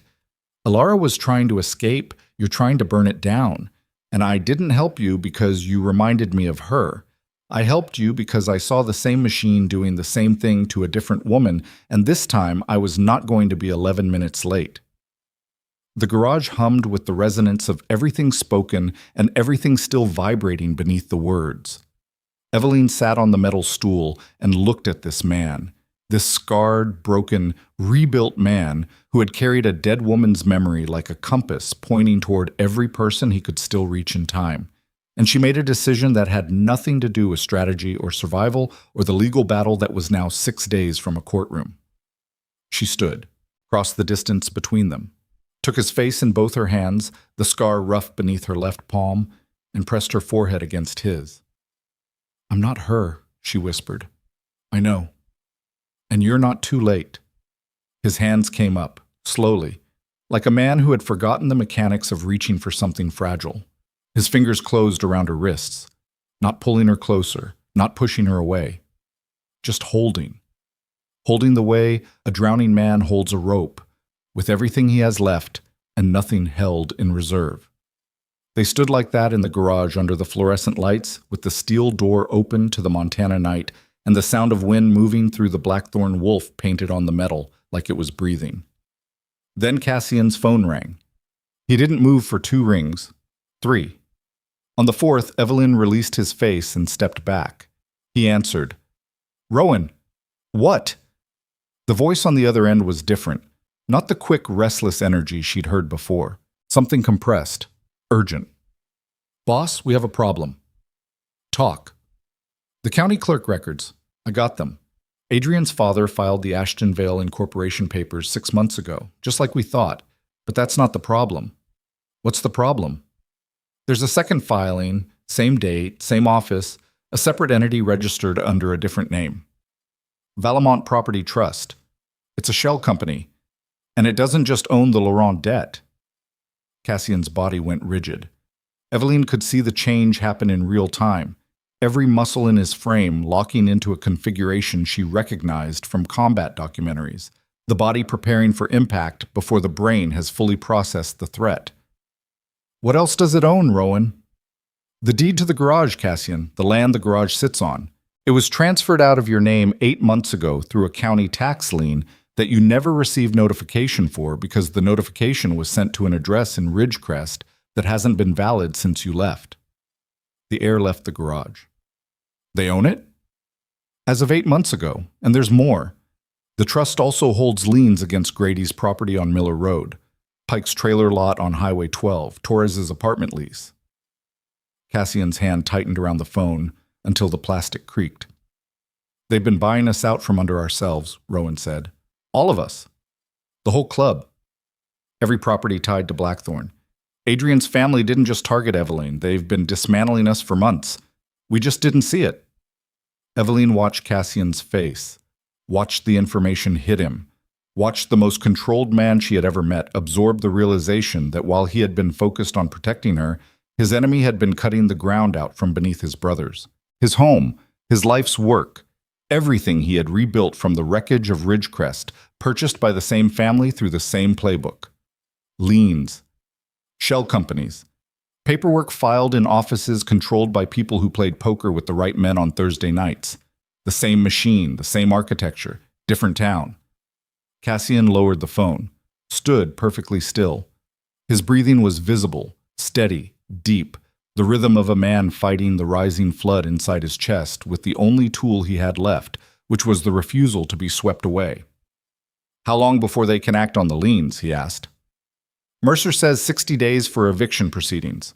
But if they move to foreclose simultaneously on all properties while the debt case is in front of the judge, they could argue that Blackthorn has no standing to challenge the Laurent acquisition because Blackthorn itself is an insolvent entity operating on land it no longer owns.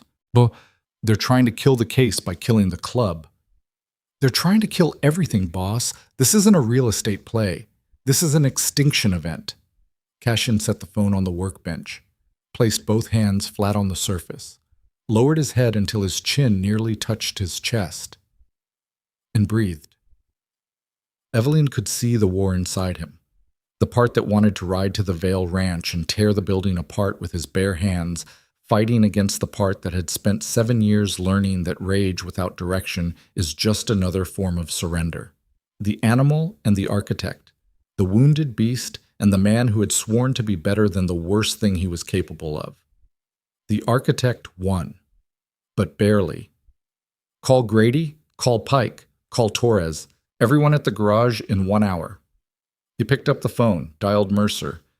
We need to file the injunction tonight, not in 9 days. Tonight. Emergency motion. Every violation we've documented. The notification failures. The conflict of interest. The shell company. All of it. 1 filing, 1 shot. That's aggressive, Mercer said. They just bought my home out from under me while I was standing in it. Aggressive is what we have left. I can have the motion drafted by midnight, but I need a judge willing to hear it on an emergency basis, and Judge Harmon won't touch it. Then find a different judge. In this county? In any county. Federal if you have to. I don't care if you have to wake someone up. Find a judge who isn't on the Vale payroll and get the motion filed before sunrise. Cassian, if this fails, we lose everything. I know. File it anyway. He hung up. The garage filled with the sound of engines within the hour. Grady arrived first. As always, his 3-fingered hand steady on the throttle, his face set in the particular calm of a man who had survived things that most people only read about and found that losing property ranked fairly low on his hierarchy of catastrophe. Pike came second, silent, unreadable. He walked into the garage, looked at Cassian, and nodded once, which was more communication than Pike usually offered in an entire day.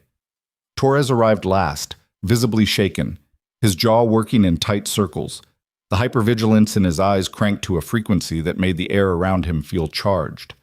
Cassian told them everything.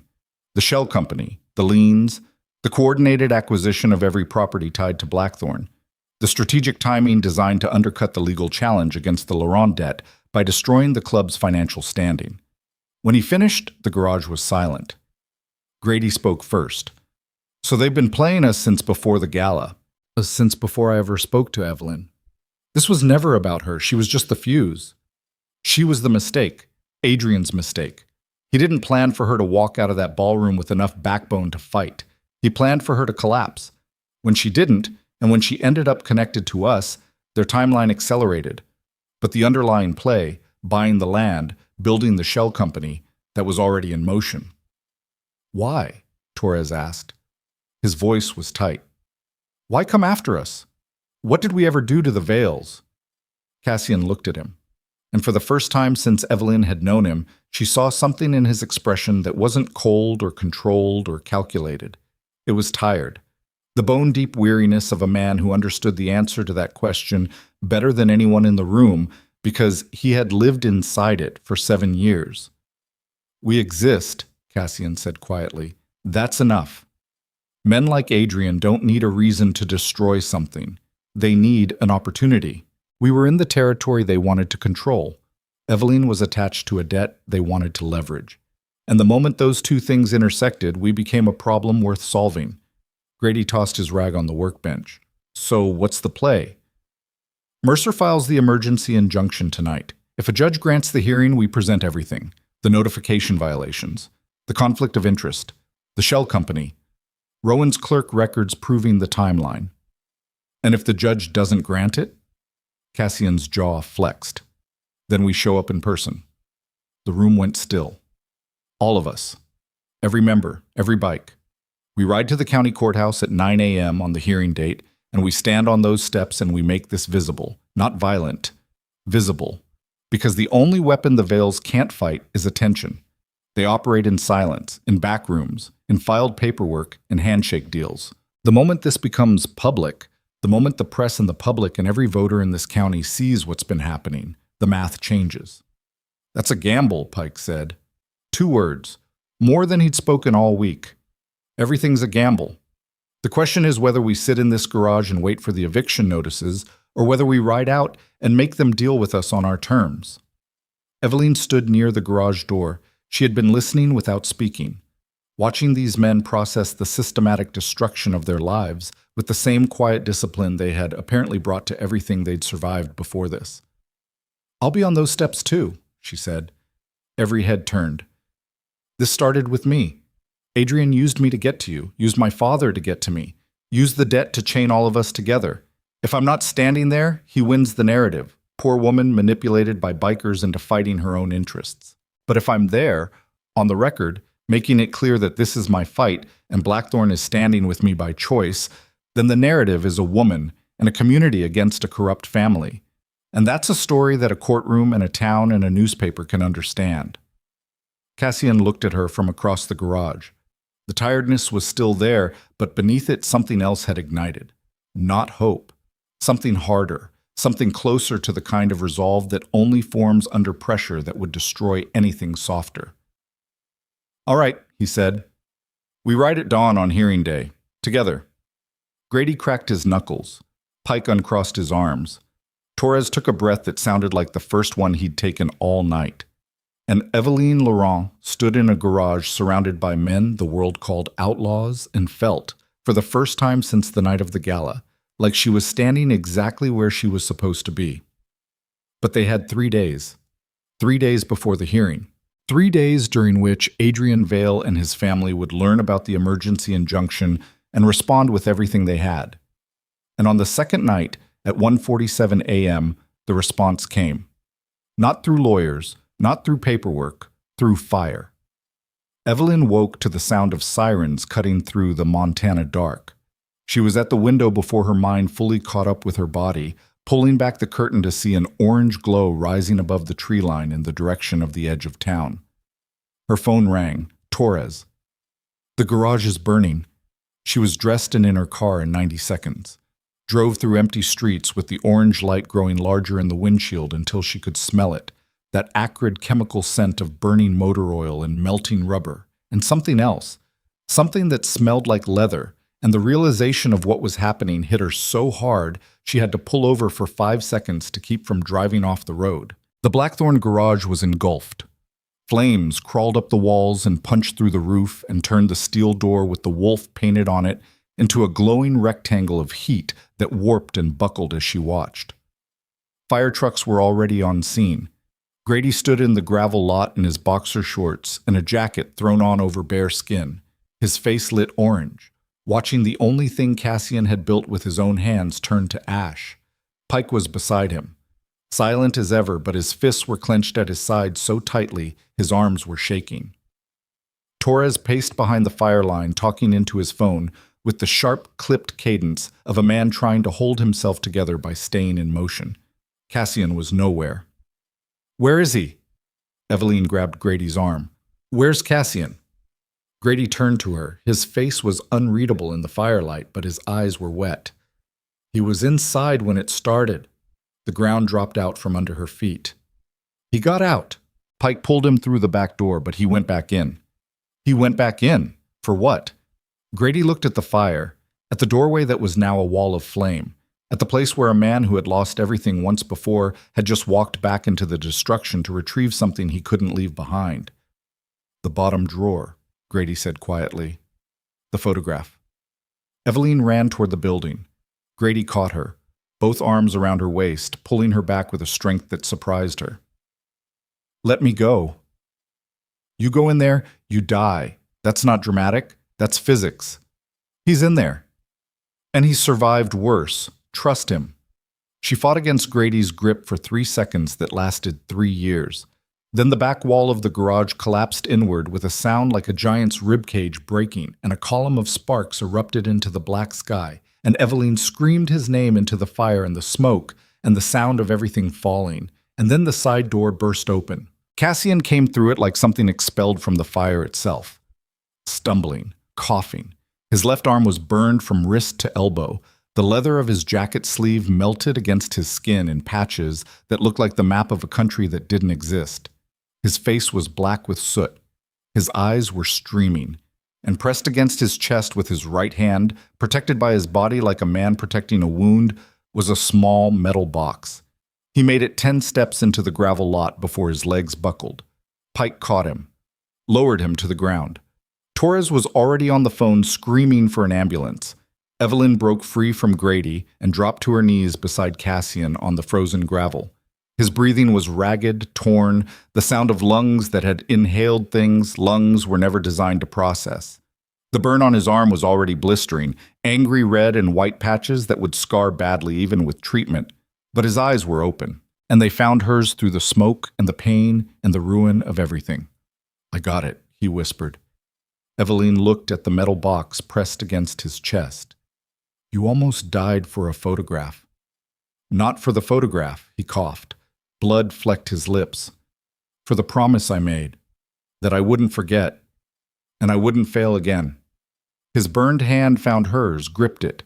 The heat from his damaged skin was extraordinary, like holding a coal that still believed it was a fire. The hearing, he managed. 3 days. Don't talk. 3 days. We ride. Cassian, stop. We ride. All of us. Courthouse steps. We don't let them win. Promise me. Evelyne held his hand while the fire consumed what was left of the Blackthorn garage behind them. The wolf on the steel door was gone. The workbench was gone. 7 years of rebuilding, of maintenance, of the slow and patient construction of a life from the wreckage of an old one, turned to smoke that rose into the Montana sky like a dark signature written against the stars. She looked at this man on the ground, burned, bleeding, holding a dead woman's photograph in a metal box against his heart, asking her to promise that the fight would continue even if he couldn't stand up to fight it. And she understood something that landed in her chest like a blade. The most dangerous man in Valemont was not dangerous because of his strength, or his silence, or the brotherhood at his back. He was dangerous because he had already lost everything once and survived it. And a man who has survived total destruction fears nothing except the possibility that his survival was meaningless, that the rebuilding was for nothing, that the woman he couldn't save and the woman he was trying to save were both just evidence of a universe that punished anyone foolish enough to stand between power and its prey. I promise, Evelyne said.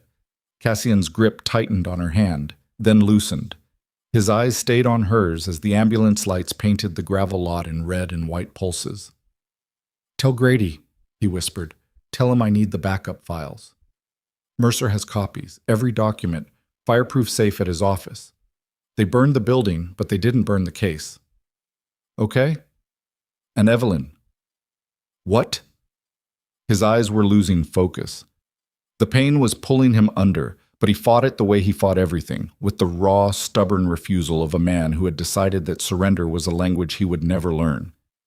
When we ride to that courthouse, when they see us on those steps, you stand in front, not behind me, not beside me, in front.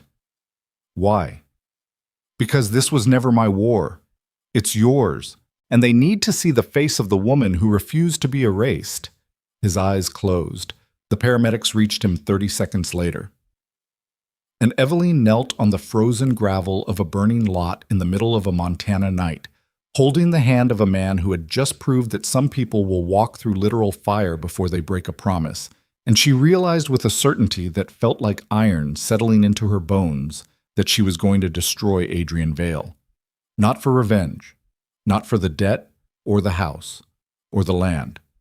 For the simple, brutal, irreducible reason that a world where men like Adrian won and men like Cassian burned was a world she refused to live in quietly.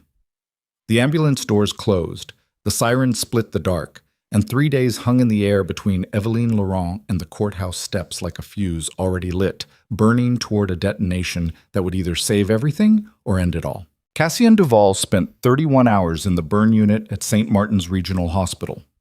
Second-degree burns across his left forearm and hand. Smoke inhalation that left his lungs sounding like wet paper being crumpled inside his chest. A laceration along his right shoulder blade from a falling beam he hadn't mentioned to anyone because mentioning it would have required admitting the building had nearly killed him before he reached the side door. He discharged himself against medical advice at 4 p.m. on the second day. The nurse at the front desk told him he was making a dangerous decision. He signed the release form with his burned hand, the pen gripped between fingers wrapped in white gauze that was already spotting through with fluid, and walked out into the parking lot where Grady sat on his Harley with the engine idling and a look on his face that said he had expected exactly this and had prepared accordingly. "You look like hell," Grady said. "I've looked worse." "No, you haven't." Cassian swung a leg over the back of Grady's bike because his own had been inside the garage when it burned and was now a fused sculpture of metal and memory sitting in the ashes of everything he'd built. The motion pulled at the laceration on his shoulder, and he felt something hot run down his spine beneath the hospital shirt they'd given him, but he didn't make a sound. Pain was a language he'd been fluent in for too long to bother translating anymore. They rode to Pike's place. A single-wide trailer on a gravel lot off Highway 12, surrounded by dead grass and a chain-link fence that Pike maintained with the obsessive precision of a man who understood that perimeters were the difference between sleeping and not. Inside, the trailer was military clean. A folding table, 4 chairs, a coffee maker that looked older than everyone in the room, and spread across the table, every document that Mercer had stored in his fireproof safe, now organized into labeled folders by Rowan, who sat in the corner with a laptop balanced on his knees and dark circles under his eyes that suggested he hadn't slept since the fire. Evelyne was already there. She stood by the window with a mug of coffee. She wasn't drinking, watching the lot through the glass with an expression Cassian had never seen on her face before. Not fear, not anger, something beyond both. The settled, dangerous calm of a person who has run out of things to lose and discovered that the absence of fear feels exactly like freedom. She turned when he walked in. Her eyes went to his bandaged arm, to the way he held it slightly away from his body, to the hospital shirt that didn't fit, and the pallor beneath his skin that no amount of stubborn refusal could disguise. "You should be in a bed," she said. "I should be a lot of things. Sit down. We have work to do." They spent the next 6 hours rebuilding the case from Mercer's copies. Every document, every timeline, every piece of evidence that Rowan had pulled from the county clerk's records proving that Ashton Vale Capital Partners and Valamont Property Trust were twin instruments of the same strategy, incorporated on the same day, designed to acquire both the Laurent family debt and the Blackthorn properties in a coordinated operation that predated the Winter Gala by half a year. Mercer called at 9 p.m. "I found a judge." The room went still. "Federal District Court, Judge Amara Thornton out of Billings. She's agreed to hear the emergency motion on the grounds that the case involves potential violations of federal lending regulations related to the debt transfer. The hearing is set for 9 a.m. day after tomorrow." "Federal," Cassian said. "Not county. Federal, which means Harmon and every other judge the Vales have dinner with are irrelevant. Thornton has no connections to Valamont, no history with the Vale family, and a reputation for eating predatory lending cases for breakfast. If our evidence is solid, she'll grant the injunction." "The evidence is solid," Rowan said from his corner. "I've got incorporation timestamps, filing correspondence, notification records showing the borrower disclosure was never sent, and a conflict of interest trail that connects Adrian Vale's personal relationship with Evelyne directly to the timing of the debt acquisition. It's clean, it's documented, and it's ugly. Then we ride tomorrow, Cassian said, and we finish this. He hung up, looked around the trailer, at Grady leaning against the kitchen counter with his three-fingered hand wrapped around a coffee mug, at Pike standing near the door with his arms crossed, steady as a load-bearing wall, at Torres sitting on the floor with his back against the couch, eyes closed, breathing through something internal that nobody asked him to name, at Rowan typing in the corner with the relentless focus of a man who had found his purpose inside a spreadsheet, at Evelyne standing by the window with the Montana dark behind her like a backdrop waiting for someone to step into it. I need to say something, Cassian said. The room waited. They burned our garage. They bought the land under our feet. They tried to take every piece of ground we stood on because that's what people like the Vales understand. Property, leverage, the arithmetic of ownership. He paused, flexed his burned hand inside the bandage. The pain was immediate and clarifying, like pressing a reset button wired directly to the part of his brain that processed resolve. But they made a mistake. They assumed we were what we owned, that if they took the building and the land and the bikes, they'd take us. And that's the miscalculation that's going to cost them everything. Because Blackthorn was never a building. It was never a piece of property. It was 5 men who decided that looking away wasn't something they could live with. And you can't burn that down. You can't buy it. You can't file paperwork against it in a county office. Grady raised his mug slightly. Not a toast. An acknowledgement. The gesture of a man who had followed Cassian Duvall through worse than this and would follow him through whatever came next without requiring the formality of being asked. Get some sleep, Cassian said. We ride at 6. The trailer emptied slowly. Grady and Torres left on their bikes. Rowan packed his laptop and followed. Pike went to his bedroom without a word and closed the door. Evelyne didn't leave. She stood by the window while Cassian sat at the folding table, staring at the organized documents with his burned hand resting on the metal surface, and she watched the tiredness settle over him like a physical weight, now that the room was empty and there was no one left to perform strength for. You need to change that bandage, she said. It's fine. It's bleeding through. I can see it from here. He looked at his arm. She was right. The gauze was dark with fluid in 3 places, the burns beneath announcing themselves through the wrapping like something alive demanding attention. Evelyne found a first aid kit in Pike's bathroom. She sat across from Cassian at the folding table and unwrapped the bandage with hands that were steady in the way that hands become steady when the person they belong to has decided that steadiness is the only contribution they can make to a situation that exceeds their control. The burns were bad. Red, blistered. The skin along his forearm was raw and weeping in patches where the leather had melted against it. She cleaned each area with antiseptic that made Cassian's jaw clench but drew no other reaction, and she rewrapped the arm in fresh gauze with a precision that surprised both of them. Where did you learn to do this? He asked. My father, before everything.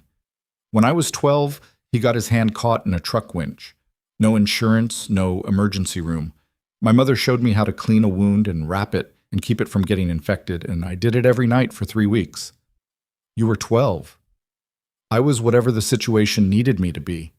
That's what happens when you grow up in a house where the adults can't hold it together. You become the thing that holds. Cassian looked at her hands on his arm, at the careful way she secured the gauze with medical tape, pressing the edges flat against his skin with her thumbs. You've been holding things together your entire life, he said. When does someone hold something together for you? The question landed in the space between them and stayed there, not demanding an answer, just existing. The way certain truths exist quietly without insisting on being acknowledged, until someone finally turns to face them. Maybe that's what tomorrow is, she said. Not just the case, not just the injunction. Maybe it's the first time I let someone else carry the weight and trust that they won't drop it. I won't drop it. I know. She finished the bandage, set the tape down, didn't remove her hand from his arm. What happens after? She asked.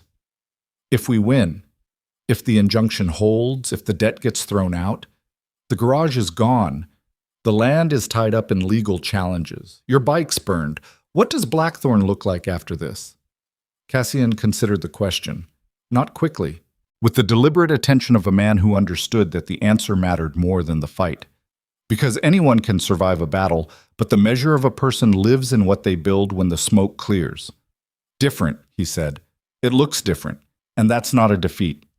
I built the first version of Blackthorn from the wreckage of the worst failure of my life. If I have to build it again from the wreckage of a fire, then that's what I do. Because the alternative is sitting in the ashes and deciding they won, and I tried that once in a motel room in Twin Falls, and it nearly killed me. He looked at his burned hand. You rebuild. That's all there is. You take what's left and you rebuild and you do it better, because now you know what the fire looks like and you're not afraid of it anymore. Evelyne's thumb traced the edge of the fresh bandage on his forearm. A small motion, barely perceptible. But Cassian felt it the way a man feels a match being struck in a dark room, not the flame itself, but the promise of it. Okay, she said. Then we rebuild. They left Pike's trailer at 5:45 the next morning. The ride to Billings was 4 hours and 20 minutes. Grady had spent the previous day making calls, and what rolled out of Valamon at dawn was not 5 motorcycles, but 11. 6 additional riders from veteran MC chapters across Montana who had received a single message from Grady the night before. Blackthorn needs bodies on courthouse steps. No questions, no conditions. Just the quiet, instantaneous solidarity of men who understood that when one club burned, the embers carried on the wind to every garage and every gravel lot and every man who had ever worn a patch and called it family. 11 motorcycles in formation on the highway at sunrise, headlights cutting through fog, engines filling the valley with a sound that was not aggressive but immovable, the sound of men who had decided to be present and would not be redirected. Cassian rode behind Grady again, his burned arm braced against his body, his face set against the cold morning air with the expression of a man riding toward the single most important morning of his life, and finding within that knowledge not anxiety, but a strange, bone-deep peace, the peace of a man who has finally stopped running from the thing he was built to do. Evelyne rode with Torres, her arms around the younger man's waist, her face pressed against the back of his cut, watching the Montana landscape pass in sheets of gray and gold as the sun crested the mountains and set the frost on fire. They arrived at the federal courthouse in Billings at 8:37 a.m. The building was limestone and glass, clean, impersonal. The architecture of a system designed to operate above the influence of any single county, any single family, any single man who believed his name was large enough to bend the law around it. 11 motorcycles parked in formation along the street. 11 men in leather cuts with patches from chapters across the state stood on the courthouse steps in a line that wasn't threatening but was undeniably present. They didn't shout. They didn't wave signs. They stood. That was all. 11 men standing in the morning cold with their hands at their sides and their eyes forward, the way men stand when they've been trained to hold a position and have decided this is the position they will hold. Evelyne walked up the steps between Cassian and Grady. She wore her own clothes. No borrowed jacket, no borrowed armor. A black coat over a dark blouse, and the same practical shoes she'd worn to every shift at the Silver Rail. She carried a folder of documents in her right hand and nothing else. Inside the courthouse, Mercer waited in the hallway outside courtroom 3. He was a thin man in his 50s with wire-rimmed glasses and the particular energy of an attorney who had found a case worth caring about and intended to prosecute it with the enthusiasm of a man who remembered why he'd gone to law school in the first place. "They're already inside," Mercer said. "Adrian, his father, their attorney, and a surprise." "What surprise?" "Your father." Evelyne stopped walking. "He's listed as a voluntary witness for the defense. He's prepared to testify that the debt transfer was conducted with his full knowledge and consent." The hallway contracted. Evelyne felt Cassian's hand on her back, not pushing, not pulling, just there, the way a wall is there when you lean against it. "He's lying," Evelyne said. "I know. And we can prove it.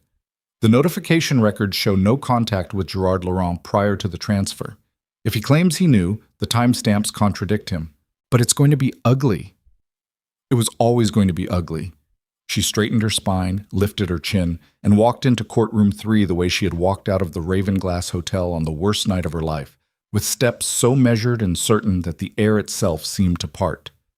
The courtroom was small by federal standards. Wood-paneled. A bench. 2 tables. A gallery with seating for perhaps 40 people.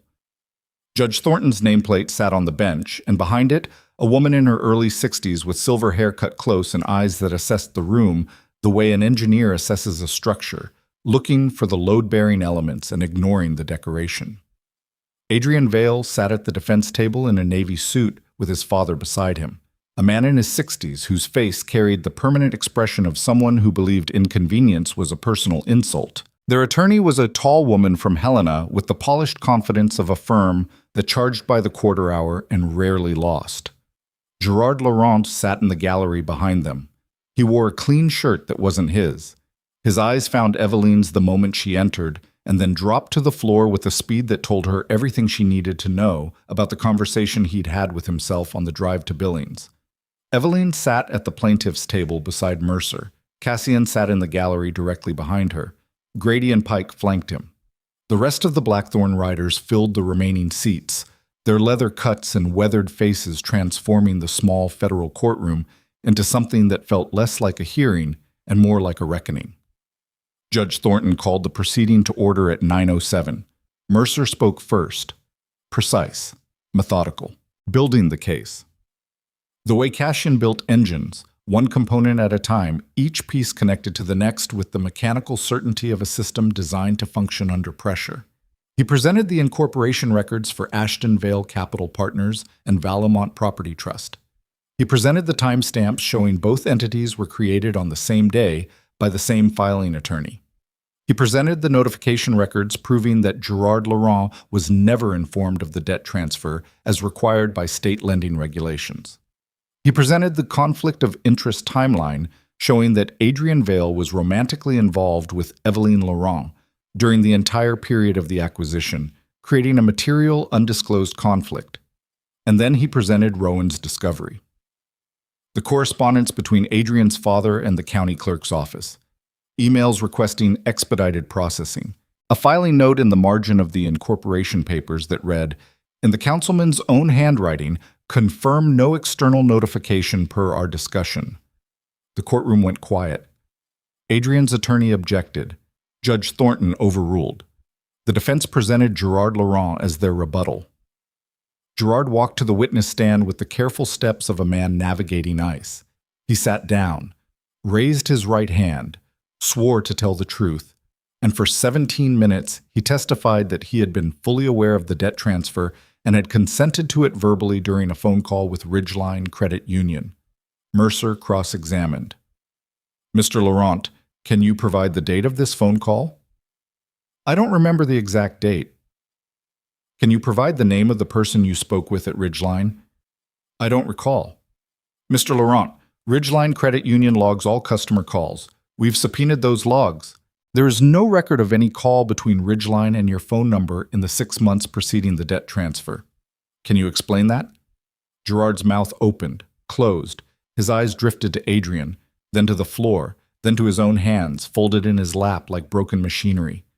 "I might be mistaken about the timing." "Mr. Laurent, is it possible that you were not informed of the debt transfer at all, and that your testimony today was prepared in coordination with the Vale family in exchange for the settlement of your personal medical debts?" The courtroom held its breath. Gerard Laurent looked at his daughter.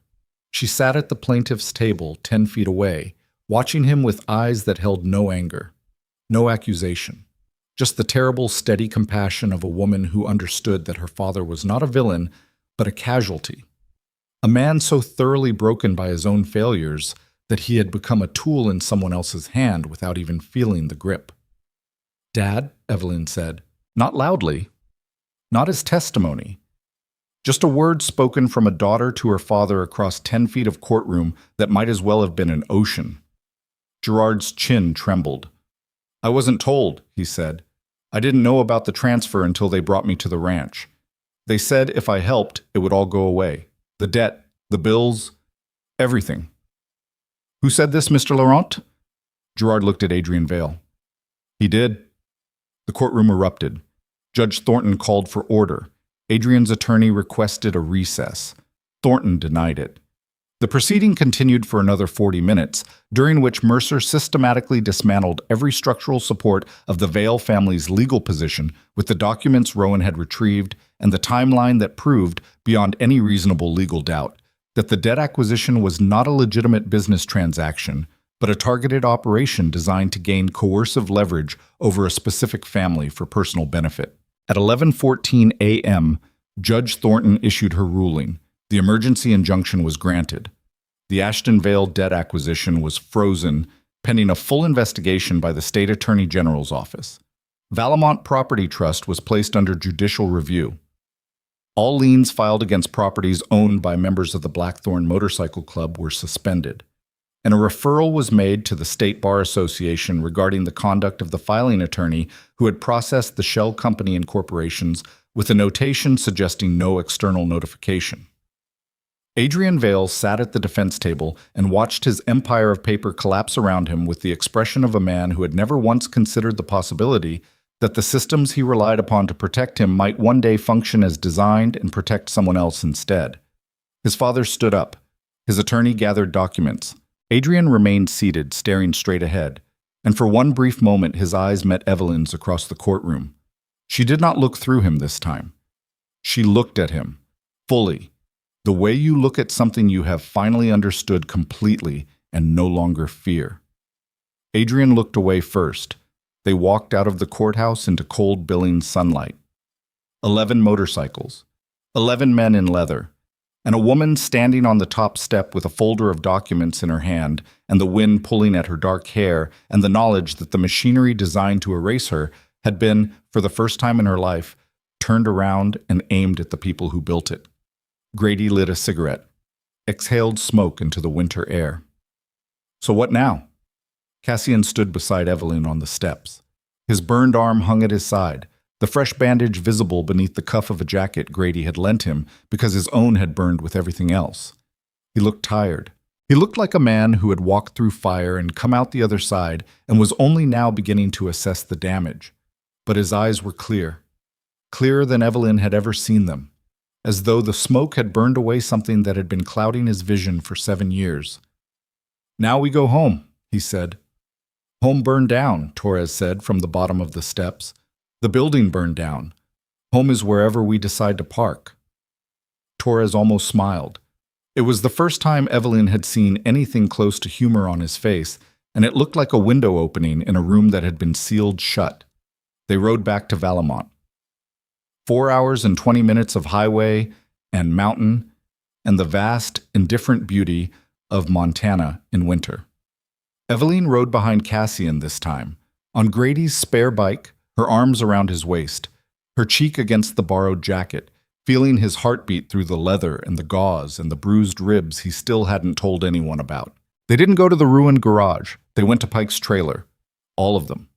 11 riders and a woman who had started this journey alone on a frozen sidewalk in a silver dress with mascara on her cheeks and ended it here, standing in a gravel lot surrounded by men who had made her fight their own for no other reason than that it was the right thing to do. Grady produced a bottle of whiskey from somewhere inside his saddlebag. Not expensive, not cheap, the kind of whiskey that tastes like a decision. He poured 11 cups and one for Evelyne, and they stood in the cold outside Pike's trailer with their breath hanging white in the air and the sun going down behind the mountains like a slow fire that didn't destroy anything. Nobody made a toast. Nobody gave a speech. They drank in silence because silence, among men who understood each other, was the highest form of ceremony. Evelyne stood apart from the group, not distant, just separate enough to feel the shape of the moment from outside it. Cassian found her near the fence line. He moved stiffly. The burns, the ribs, the accumulated cost of 3 weeks of war written across his body like a ledger that would take months to settle. "Your father," he said. "I know. He did the right thing, in the end." In the end is a heavy phrase. It's the only one that matters. Everyone fails in the middle. The ending is what you get to choose. She looked at him, at the scar, at the bandage, at the eyes that had held emptiness and pain and fury and something else something that had been growing since the night he handed her a leather jacket on a frozen street and asked nothing in return. "What about your ending?" she asked. Cassian looked out at the mountains, at the sky turning purple and gold, at the gravel lot and the trailer and the 11 motorcycles parked in a row like soldiers who had finished a march and were resting before the next one. "I spent 7 years believing my ending was a motel room in Twin Falls with a bottle and a gun and a map to a man I wanted to kill. Grady took that ending away from me, made me build a different one, and then Adrian Vale burned that one down too." He turned to her. "So I suppose the answer is, I don't know what my ending looks like yet. But I know it's not behind me. It's not in a photograph in a metal box.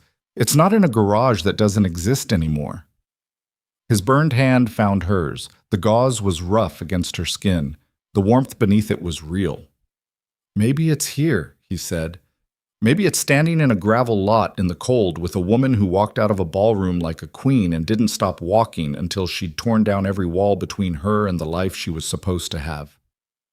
Evelyne's throat tightened, not from sadness, from the specific, overwhelming pressure of being seen by someone who understood exactly what they were looking at and chose to look anyway. "I'm not a queen," she said. "No, you're harder than that. Queens are born into it. You built it from nothing while the whole town watched and waited for you to quit." She squeezed his hand. He squeezed back. And they stood at the fence line while the last light drained from the Montana sky, and the stars came out one by one, like witnesses to something that didn't need their testimony but received it anyway. 3 months later, the state attorney general's office completed its investigation. Ashton Vale Capital Partners was dissolved. Valemont Property Trust was invalidated. Every lien, every acquisition, every piece of paper filed through the shell companies was declared void. Adrian Vale's father resigned from the town council. The family's remaining assets were tied up in civil litigation that would take years to resolve. Adrian himself left Valemont in February and was not seen again. Some said he went to Denver. Some said further. Nobody cared enough to confirm. The Laurent family debt was returned to its original terms with Ridgeline Credit Union. Evelyne negotiated a repayment plan that her mother could manage. Claire Laurent kept her house. Gerard Laurent checked himself into a treatment facility in Missoula and called his daughter once a week from a payphone in the hallway. The conversations were short, awkward, full of silences that carried more weight than words. But they happened, every week, without fail. And that, Evelyne decided, was enough for now.